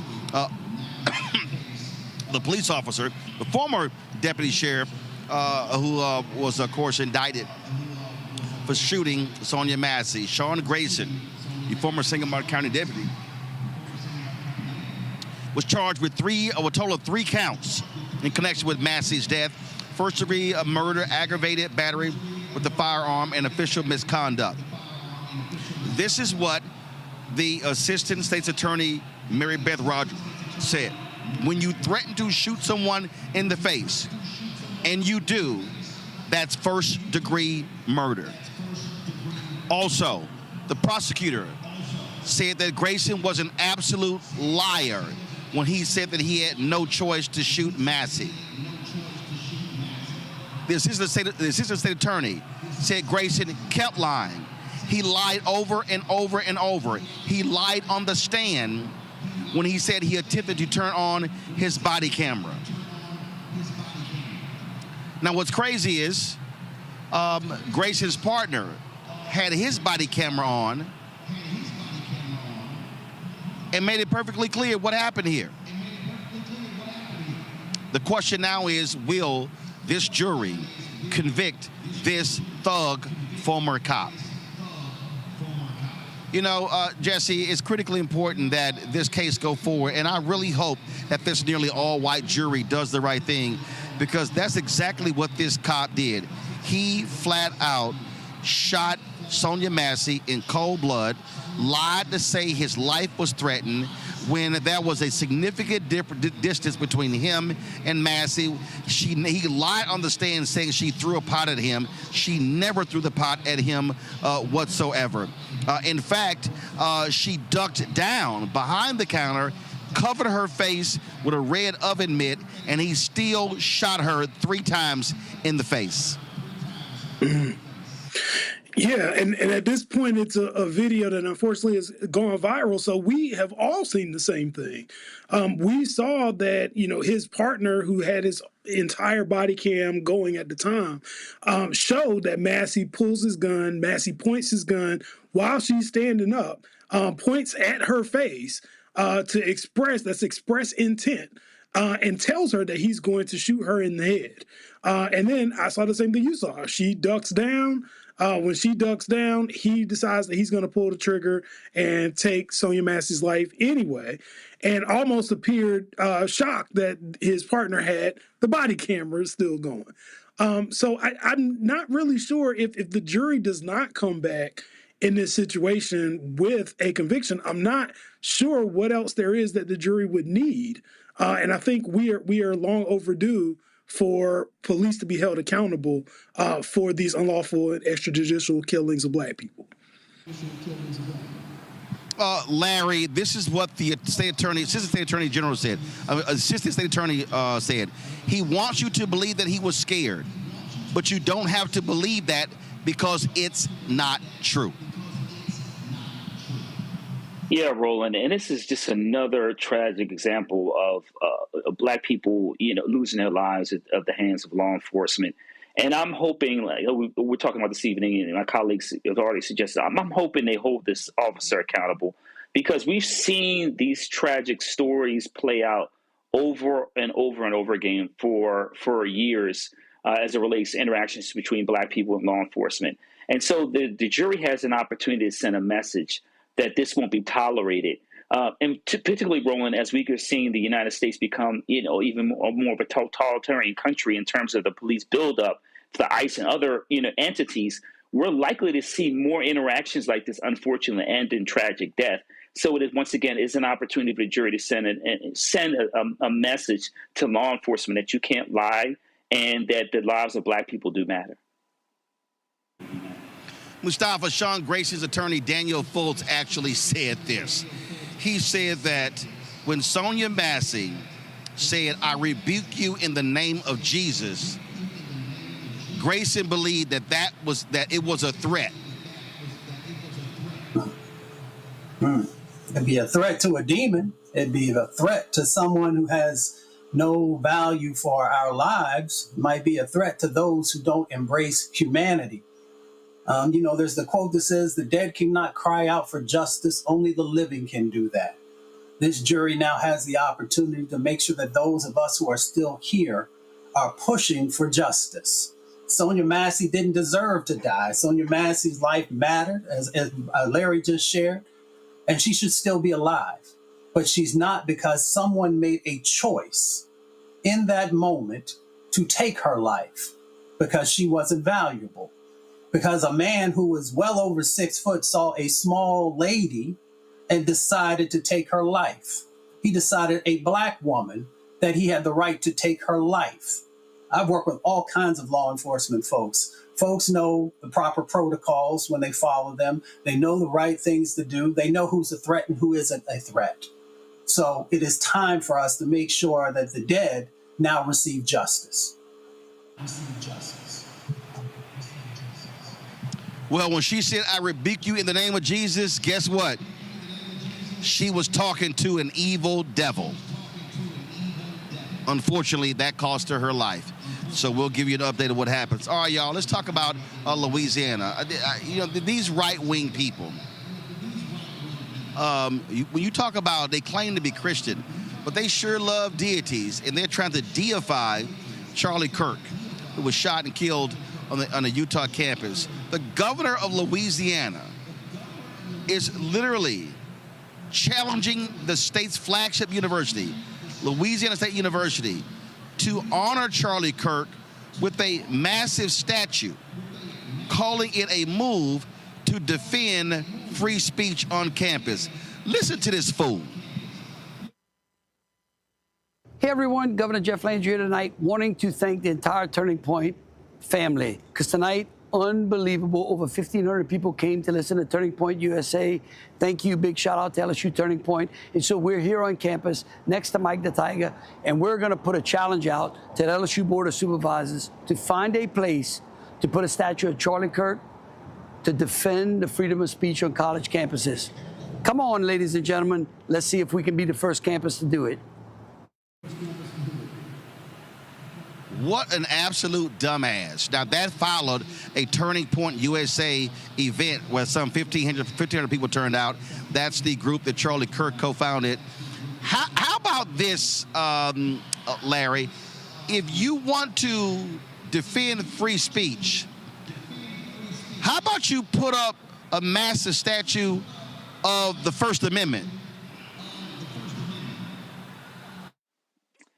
Yeah, Roland, this is, I feel like America is like repeat and rinse in terms of how they try to reshape narratives regarding individuals or politicians in terms of their views. Why, LSU, Louisiana, that state and the governor serves a significant number of Black people. He was not fighting for the freedom of speech of Black people. I haven't heard I've seen one speech he ever gave when he talked about the importance of defending the free speech of Black people. In fact, he consistently attacked Dr. Martin Luther King, a Nobel Peace Prize winner, and one of the finest Americans that ever walked this country. So the idea that you want to give the same individual, at a public institution where he disparaged Black women, particularly, and other racial groups on a consistent basis, that's not consistent with the kind of morals and values I'm quite sure the state of Louisiana, America in general, is supposed to believe in. So once again, this idea that they want to put a statue on his campus is completely ridiculous and really ignores the concerns of the large number of Black people who live in the state. Mustafa, Charlie Kirk had nothing to do with Louisiana, wasn't from Louisiana, and is not worthy of a statue on Louisiana's flagship campus. These right-wing MAGA people are absolutely insane. Well, they definitely short a full deck. It's interesting. You got folks like Mahalia Jackson. You got folks like Louis Armstrong. You got folks like Lil Wayne or Big Frida. I can name a whole bunch of folks from Louisiana who should have a statue on that campus. But, you know, it really goes down to this. Doesn't matter if you're black or white or brown or indigenous, you know, we should have statues for individuals who actually help to uplift, who help to heal, who help to be able to move forward in a positive direction. And that should be the criteria that we use when we're making decisions about who we want to actually honor through statues. But we should also be really mindful of what the Bible tells us about graven images. So when some of these folks begin to move forward and say some of these things that they do, I think they don't actually read the Bible that they say that they prescribe to. Jesse, him saying, let's become the first. I mean, these people are nuts. They literally want to turn Charlie Kirk into the Reverend Dr. Martin Luther King Jr. And I'm sorry, that it's more like a 2.0 of the Confederate statues. That's what this whole deal is about. Because we know what Charlie Kirk said. We know who he attacked. We know who he denigrated. And he is not deserving of a statue on a college campus. Well, that's the first thing that I thought of. I think sometimes statues aren't necessarily erected to honor someone. They're erected to remind everybody else of what the power position is going to be. And I think with this movement to kind of canonize Charlie Kirk, there is an attempt to try to chill the prosperity, the growth, the progress of the Black community, of minority communities, and remind us of what our place is allegedly supposed to be. I find it interesting that Black people really had nothing to do. As a matter of fact, most people in my circle didn't even know who Charlie Kirk was until the news story broke. But somehow we were blamed. I remember the HBCUs were shut down because there were threats made upon our lives when we weren't in Utah, we weren't at the Turning Point rally. And so I think the forced use of these images on us is an attempt by the system to remind us of who they think we are supposed to be. Absolutely. So, listen, folks in Louisiana, Black folks in Louisiana, tell Governor Jeff Landry hell no to this idea. All right, y'all, got to go to break. We come back. Man, we got... If y'all want to know how stupid MAGA is, clearly none of these people have ever read a book. I mean, never, ever in their life. They are mad at some comments made by the father of Zoran Mamdani, where he's historically accurate about how white Americans treated Native Americans and how Hitler studied Jim Crow to deal with Jews in Germany. Historian Dr. Gerald Horn will join us next right here on Roland Martin Unfiltered on the Black Star Network. Support the work that we do. Join our Bring the Funk fan club. If you want to give via Cash App, use the Stripe QR code. You see it right here, bottom left-hand corner. PayPal's R Martin Unfiltered. Venmo's RM Unfiltered. Zelle, Roland at RolandSMartin.com. Roland at RolandMartinUnfiltered.com. Checks and money order. Make it payable to Roland Martin Unfiltered. P.O. Box 57196, Washington, D.C. 20037-0196. Back in a moment.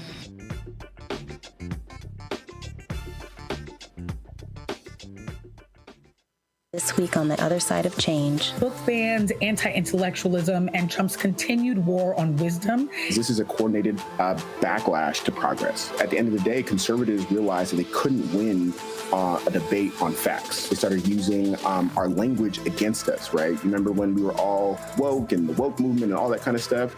Now everything is anti-woke, right? When we were talking about including diversity, equity, inclusion, higher education, now it's anti-DEI. All this are efforts to suppress the truth because truth empowers people. You're watching The Other Side of Change, only on the Black Star Network. What's up, everybody? It's your girl, Latasha from the A. And you're watching Roland Martin Unfiltered.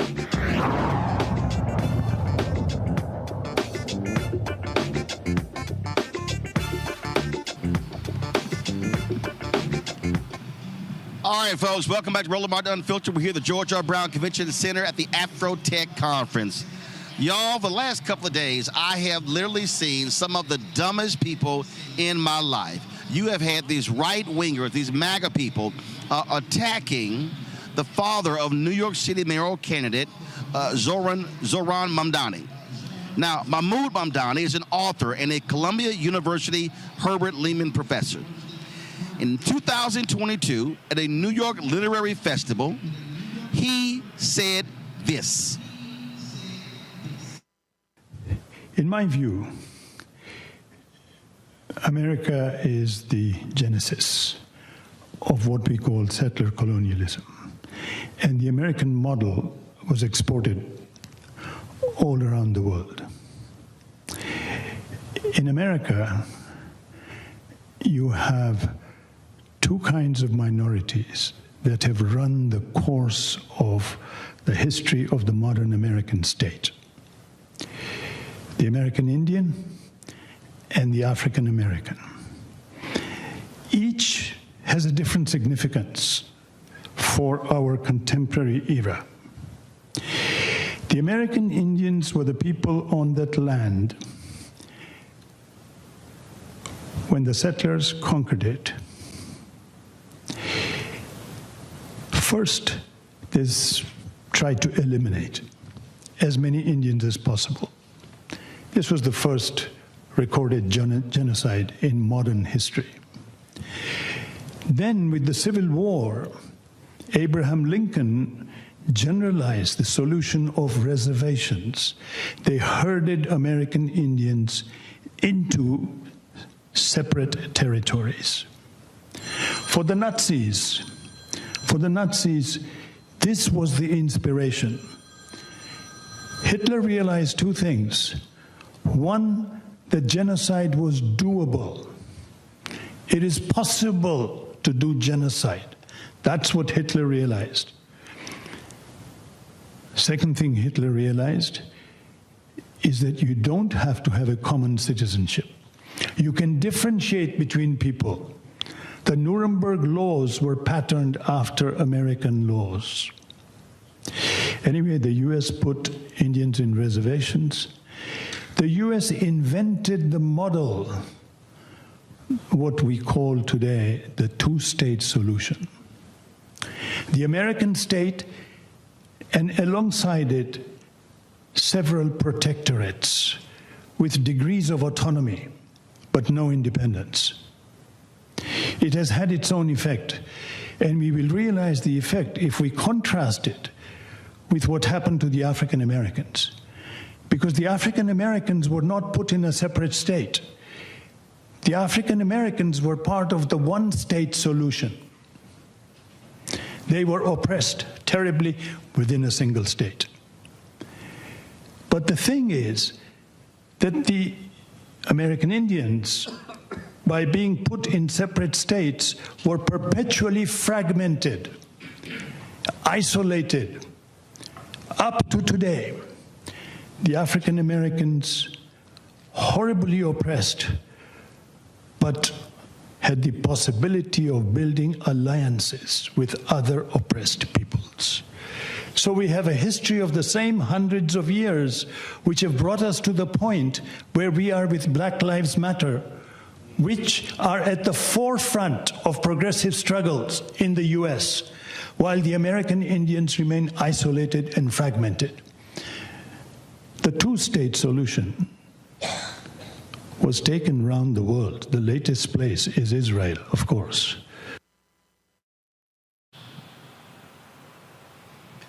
All right, folks, joining me now from Houston, I'm also here as well, is Dr. Gerald Horne. He is the John J. and Rebecca Moore Chair of History and African American Studies at the University of Houston. He's the author of countless books. We talked about many of those books. Of course, the one book that we really have talked about is The Counter-Revolution of 1836, Texas Slavery and Jim Crow.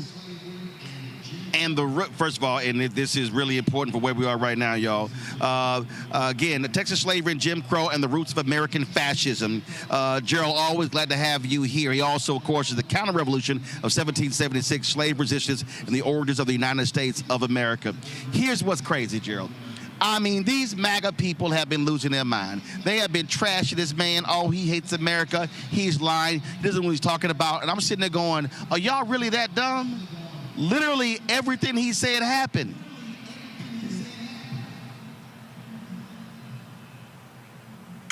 Well, I think what this episode reveals is that truth has a progressive bias. You are correct. Professor Mamdani was on the money. That is to say that this is a settler colonial project.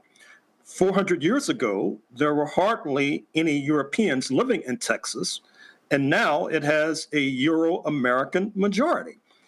You mentioned my book on Texas. If you go to the end of the introduction and look at one of the footnotes, you'll find a lengthy list of indigenous Texans, Native Americans, Indians, who no longer exist. They were liquidated.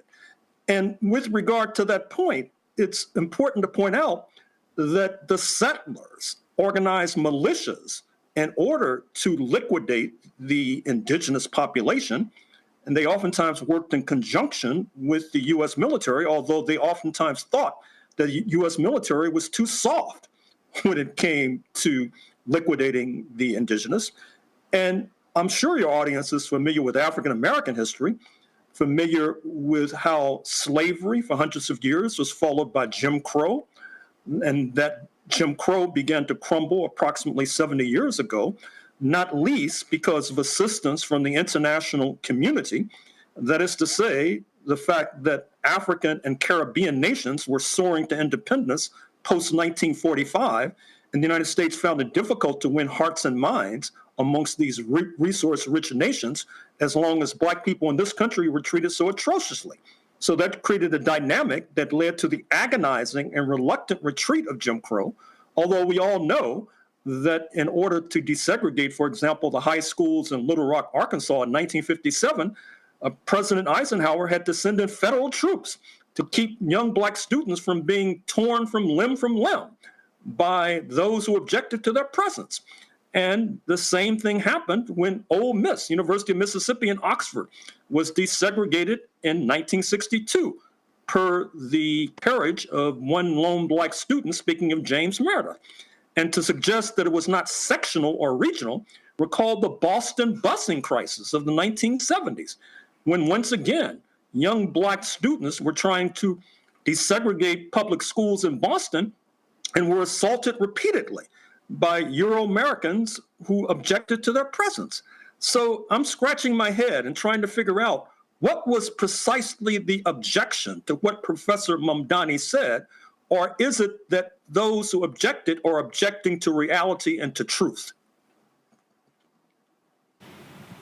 Not only that, it is a known fact that Hitler sent his emissaries to the United States to study American Jim Crow, to study their treatment of African Americans, the abuse of African Americans, to degrade them. They literally took back the idea, segregated busing, we can use that. They came here and studied, went around America and said, we like that, and we like that. And so when you talk about the Nuremberg laws, we talk about, they literally modeled after the United States Jim Crow. These white MAGA folk, this is why they want to ban books. This is why they want to get rid of this stuff, because they do not want another generation of Americans, white Americans, to know the history of this country, not his story, the actual history. Well, it's not only the Nazis who studied the notorious example of Jim Crow in the United States of America. You may be familiar with my book, White Supremacy Confronted, which deals with the relationship between apartheid South Africa and racist Rhodesians, now Zimbabwe, in the pre-independence era. That is to say that you had U.S. foundations who actually counseled the apartheid rulers with regard to how to manufacture that hateful, spiteful, oppressive system known as apartheid. And in fact, it was their counsel that led to the rationale for apartheid, which was that there were poor Europeans, so-called Afrikaners, in South Africa, and there was a fear that they would align with the African majority on a class basis. So when apartheid was implanted in 1948, it was implanted in no small measure to uplift the living standards of the European minority, particularly the European minority within the working class and within the poor, so that they would have no incentive to align with the Black majority. And that cruel remedy, so-called, would have worked but for the massive international offensive against apartheid, which the African National Congress and their allies helped to organize.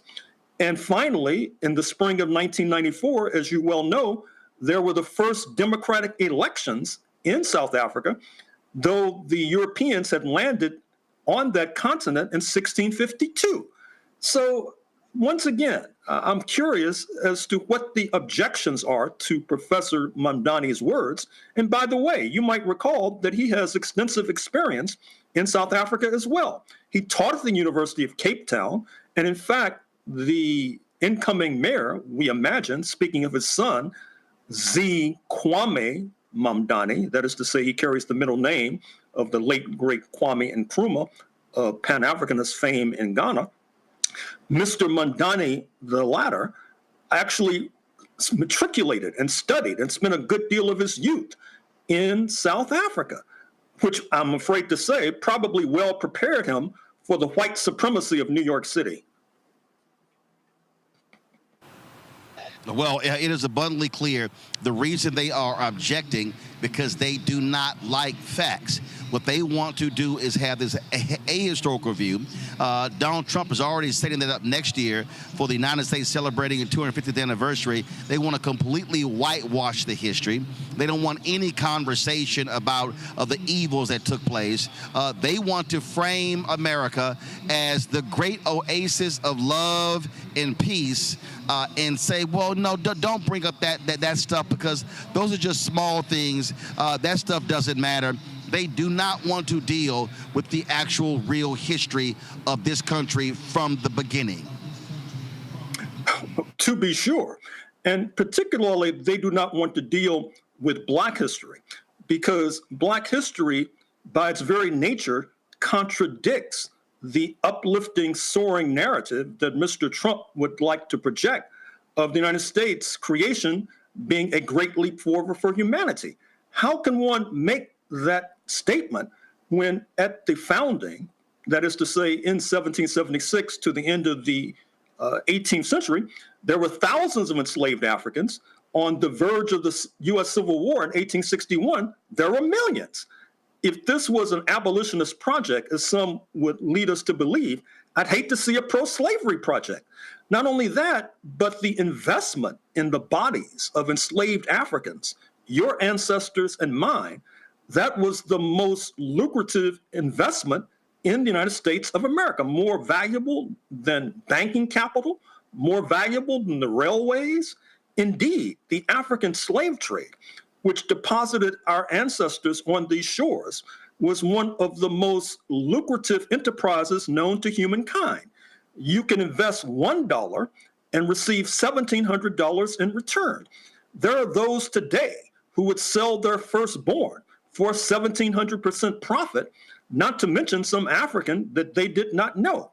Not only that, but this wildly lucrative African slave trade served as the basis for the development of an advanced modern society, not only in the United States, but in Great Britain, in a good deal of Western Europe, which is one of the reasons why just last month in Addis Ababa, Ethiopia, the African Union and the Caribbean community, CARICOM, led by Jamaica, Barbados, etc., met face-to-face, heads of state and government, with reparations being the top item on the agenda.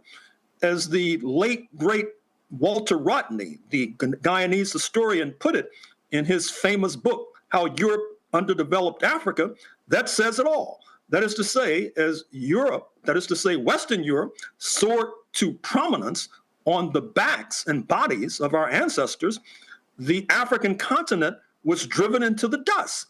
Professor Mamdani knows it. Mr. Trump, if he ever attended class, should know it. And that is the truth that they want to keep away from our youth.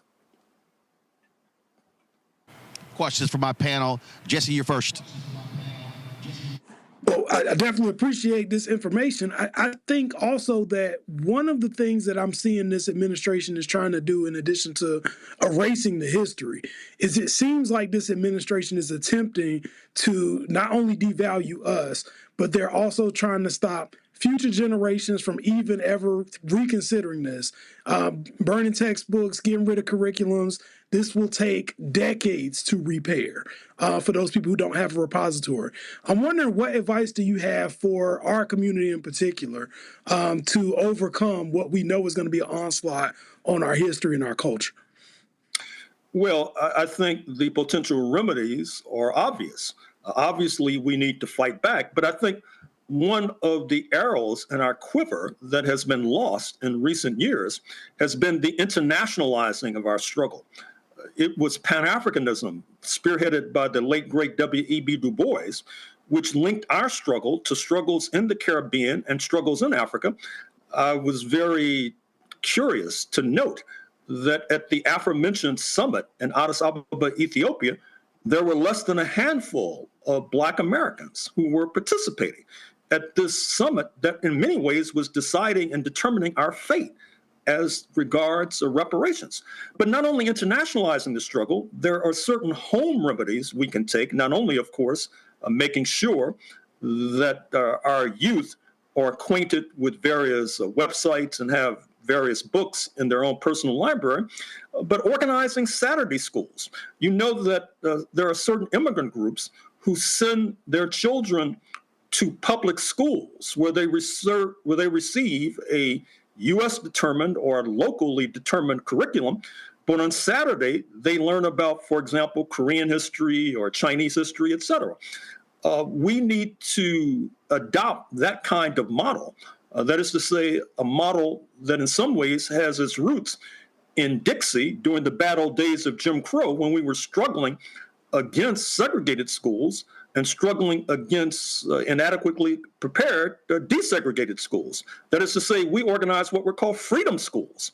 And freedom schools are on the agenda for today, and that is certainly a path we should be pursuing. Larry. Yes, Professor, I'm curious your thoughts about what we've seen since January in particular, the dramatic, increase in the Black unemployment rate, and how it intersects with the militarization of the United States. How those two things intersect, and what does that mean for the future of this country, particularly as it relates to Black people? Well, you mentioned the militarization of this country, if I heard you correctly. And I take it you're making reference to the dispatching of National Guard forces to Chicago. I think that the Chicago community is acquitting themselves well and confronting these jackbooted thugs. And I would imagine that given the offensive by Black Chicago in particular, that they will be retreating rather shortly, speaking of the National Guard. But I take it you're also referring to the tax dollars that are being expended in the Caribbean as we speak. Just today, another boat of fishermen were blown out of the water by the U.S. authorities. The U.S. authorities have sent nuclear submarines to the shores of Venezuela because, as Mr. Trump has made clear, he wants to overthrow the Maduro regime so that he can seize some of the most valuable oil reserves on planet Earth. But keep in mind that, A, these people who are being blown out of the water, oftentimes they're Black people from Trinidad and Tobago, which is only 7 miles as the crow flies from Venezuela. And likewise, what Mr. Trump is doing is contravening international law. It is as if he had sent troops into Chicago who would approach a certain alleged drug dealer, and rather than detaining that potential drug dealer or alleged drug dealer and or arresting him, that drug dealer or alleged drug dealer would be shot through the head. What I'm also suggesting, and what you should infer, is that if international law can be contravened off the shores of Trinidad and Tobago and off the shores of Venezuela, it provides a precedent for domestic law to be contravened in the United States of America. That hypothetical I just floated about coming up to a drug dealer and shooting that alleged drug dealer through the head, we know that that has happened in the past, and certainly if present presidents continue, it will become the norm in the future. Mustafa. Professor, if I could build on what you just shared, I'm curious your thoughts. I've heard this moment described as Jim Crow 2.0. I've heard it, and I have described it as very apartheid-esque. With all the years that you've been looking at these issues and teaching on these issues, how do you frame this particular moment? I frame this particular moment this way.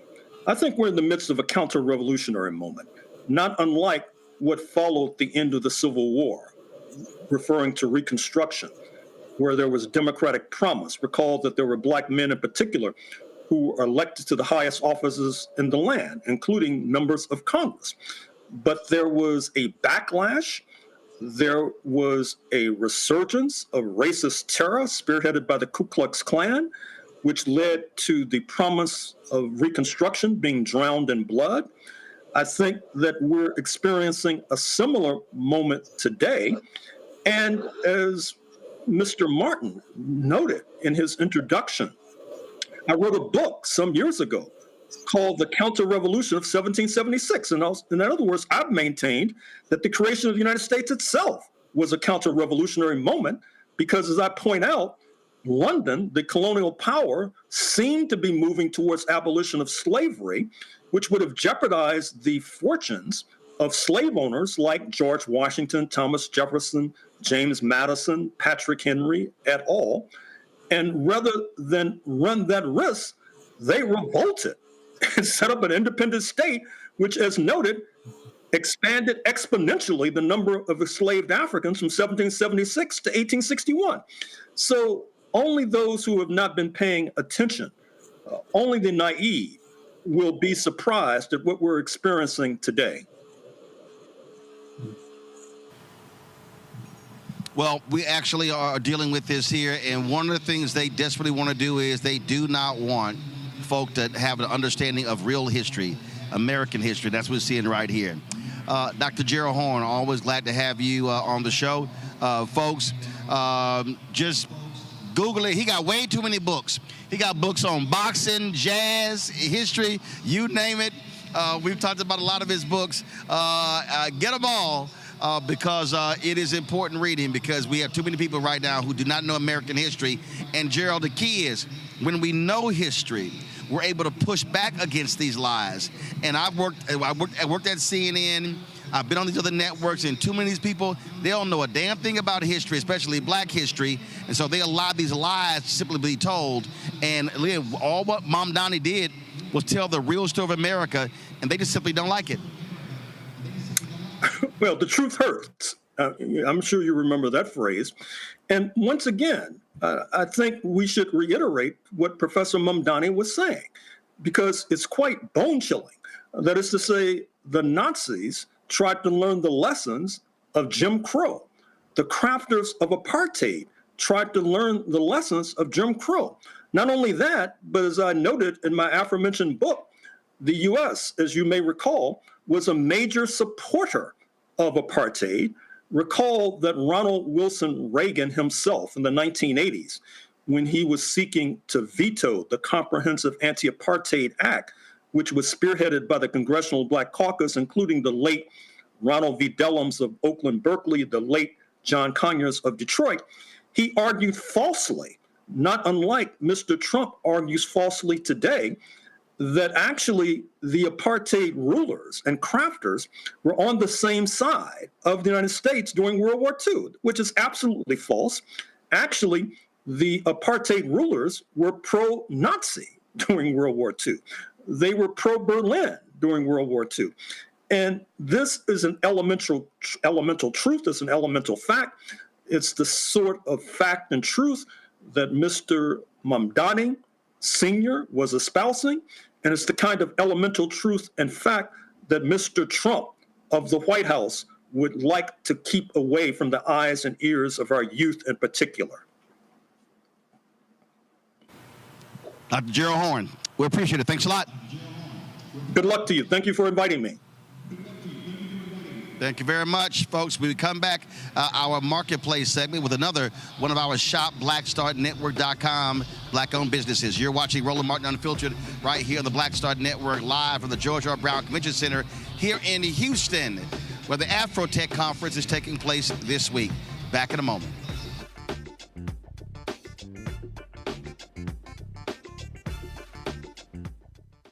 If in this country right now, you have people get up in the morning and the only thing they can think about is how many people they can hurt, and they got the power, that's the time for mourning.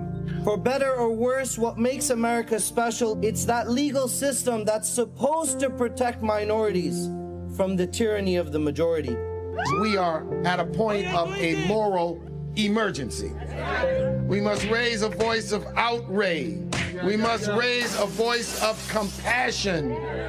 And we must raise a voice of unity. We are not in a crisis of party versus party. We are in a crisis of civilization, a human rights crisis, and a crisis of democracy itself. And guess what? You've been chosen to make sure that those that would destroy, those that would hate, don't have the final say, and they don't ultimately win. Said the quiet part out loud. Black votes are a threat, so they erased them. After the Supreme Court gutted the Voting Rights Act in 2013, Republican legislatures moved fast. New voter ID laws, polling place shutdowns, purges of black voters from the rolls. Trump's Justice Department didn't stop it, they joined in. In 2018, his DOJ backed Ohio's voter purge system, a scheme that disproportionately erased black voters. Their goal, erase black votes and political power. Yeah, that happened. These are the kinds of stories that we cover every day on Roland Martin Unfiltered. Subscribe on YouTube and download the Black Star Network app. Support fact-based independent journalism that centers African Americans and the issues that matter to our community.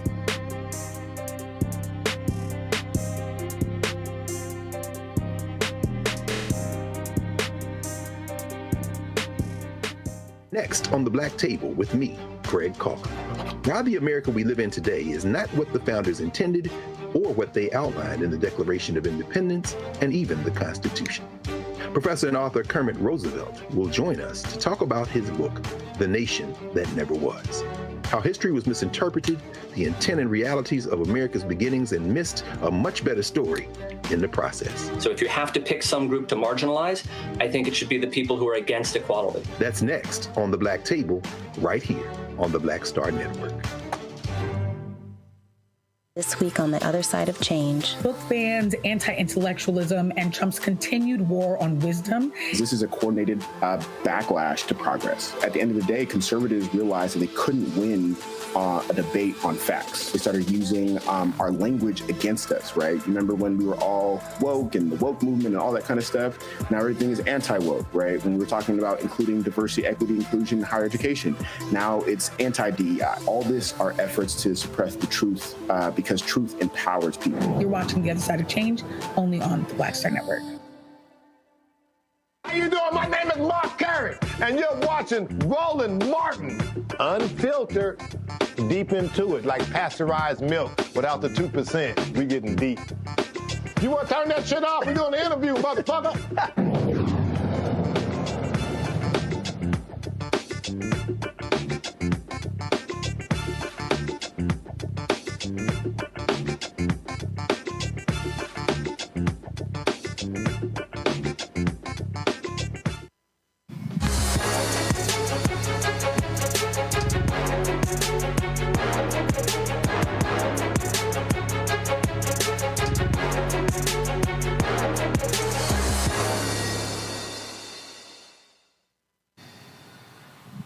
All right, folks, we all travel and we want to be comfortable. Well, as a black-owned brand, redefining being cozy and comfortable when you are traveling. E-Marie delivers everyday luxury, whether you're at home or on the go. We're joined right now by Eula Smith, owner and operator of E-Marie Travel, joining us from Los Angeles. Eula, glad to have you here. And so, Hi. all right. How are you, Roland? Talk about these stylish blankets and hoodies you have. Yeah, so first of all, thank you so much for having me. I'm a huge fan of yours, so thank you for the great work you're doing for our community. Really appreciate it. So I created a travel blanket because I am someone who travels almost every single month from Los Angeles to New York, overseas, just all over. And I needed something that was functional. I was carrying at the time this huge cashmere blanket that was like a $400 blanket. And it was like every time I got off the plane, I had to dry clean it. So I thought I needed to create something that I could use on a plane and also when I get off the plane. So I created the E. Travel Wrap. And it's a 4-in-1. It can be used as a blanket, a pillow, a shawl, and a scarf. And we were on Oprah's favorite list 3 years in a row with it. So we're very excited about it. And I think the best part about our blanket is that it's washable. People seem to love that. All right, so look, there's a lot of blankets out there, a lot of things out there, but what caused this? And what happened? Were you traveling and you were like, man, this blanket sucks? Well, you look at the ones in the airport and they're so flimsy. They're not warm. They're not comfortable. And I just wanted something that was very luxe. I wanted to feel luxe like it was cashmere, but not cashmere because I wanted to be able to wash it. So what we call it our faux cashmere blanket because it looks like cashmere and it feels like cashmere and it's extremely warm. So I think people just love it. And it comes in its own little pouch. So you can put it in this pouch, throw it in your handbag, throw it in your tote, or tie it on your suitcase. So it's a bag that you don't have to ever leave home without. All right. Now, when we talk about traveling, size, weight matters because, listen, you're not trying to have a whole bunch of bulky stuff. And so how did you factor that in? Because I travel myself, so I'm good about carrying on. I can do a carry-on and a tote for a 2-week trip, so I know how to pack. So I needed something that was going to be able to go everywhere with me without having to be an extra piece. So it goes into a little pouch, and it ties on your suitcase, or it fits right in your tote or your handbag. So it's so easy. You never have to worry about trying to check it or having too much stuff with you. It's just a perfect item to go anywhere you go. And I actually keep one in my office and I keep one in my car because I live in LA and it could be 80 degrees in the afternoon and the sun goes down at 60 degrees. So I always have one on me, always. Oh, hell yeah. That is absolutely LA. So we got the blanket, but we also have the eye mask. And I'm telling you right now, I'm a huge believer in the eye mask because you always got that dumbass who refuses to pull a window shade down. Right, and it's like 7 o'clock in the morning and a bright ass sun is coming in. Exactly. And our mask is very comfortable. It comes in the rib. So we have 2 different styles. One is a rib blanket that comes with the eye mask, and the other one's just a solid bag that does not come with an eye mask. So if you're someone who likes an eye mask, you want to buy the rib one. All right, questions for the panel. Mustafa, go. Yeah, Ms. Smith, I'm curious, what are the materials for the blanket and for the eye mask? Because sustainable products are incredibly important in making sure that they're healthy and safe. Yes, absolutely. It's cotton with viscose in it, so it's washable. And the thing about our blanket is that it keeps its volume, its weight. So when you wash it, it comes right out of the wash and dry. It comes right out of the dryer, extremely fluffy still, extremely soft and cozy. Larry. Yeah, I'm curious if how way your business has been impacted by the tariffs the last couple of months. Well, fortunately, our blanket is a replenishment item. So therefore, we keep this blanket in stock year round because it has such a high demand. So our warehouse has a nice amount of stock right now. So we haven't had to reorder because we always plan for like a 6-month stock. Our stock will probably dwindle into December when we'll have to worry about tariffs. And hopefully by then, we'll be back on track. Jesse. Do you have any plans to expand kind of the inventory of what you have for travel gear? Yeah, in fact, if you go on our website, we also have these really yummy, comfortable hoodies that are made in the same fabric. It's called our travel hoodie. And we just launched our whole new line of T-shirts and actually loungewear, which is more like a fleece for travel. And we launched it in August, and we've had such a huge response to it that it will be coming out next month in new colors. So we're excited about the growth of the brand.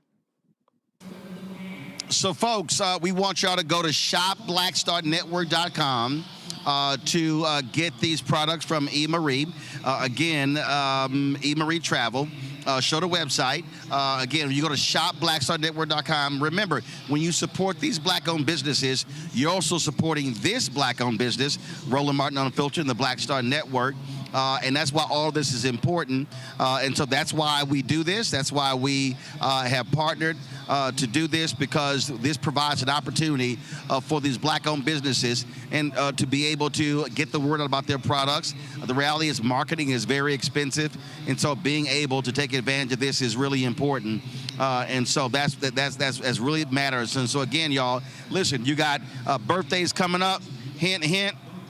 Let's see, mine is in 17 days, so I'm just saying. But you also, of course, you got Christmas going as well, and so all that's happening. And so, folks, again, if you want to get one of these blankets, get the eye mask, go to shopblackstarnetwork.com.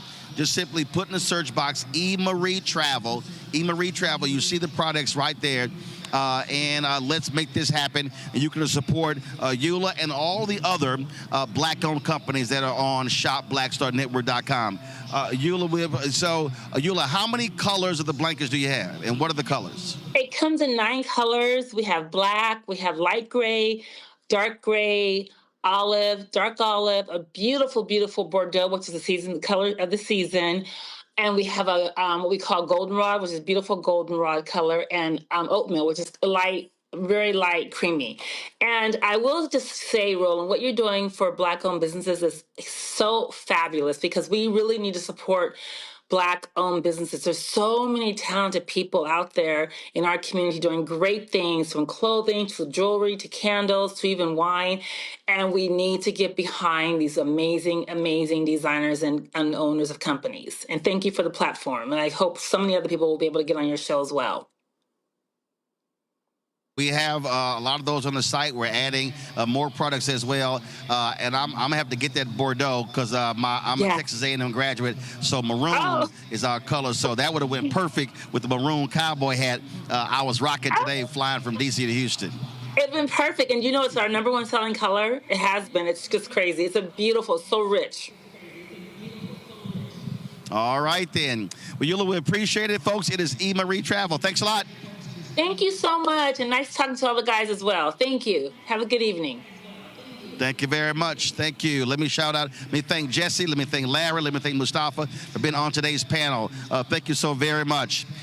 Folks, as I said, we are here at the Afrotech Conference in Houston. We're going to be broadcasting from here tomorrow and Thursday. And so we really are excited being here. We're going to have a lot of interviews. We're going to be walking the floor.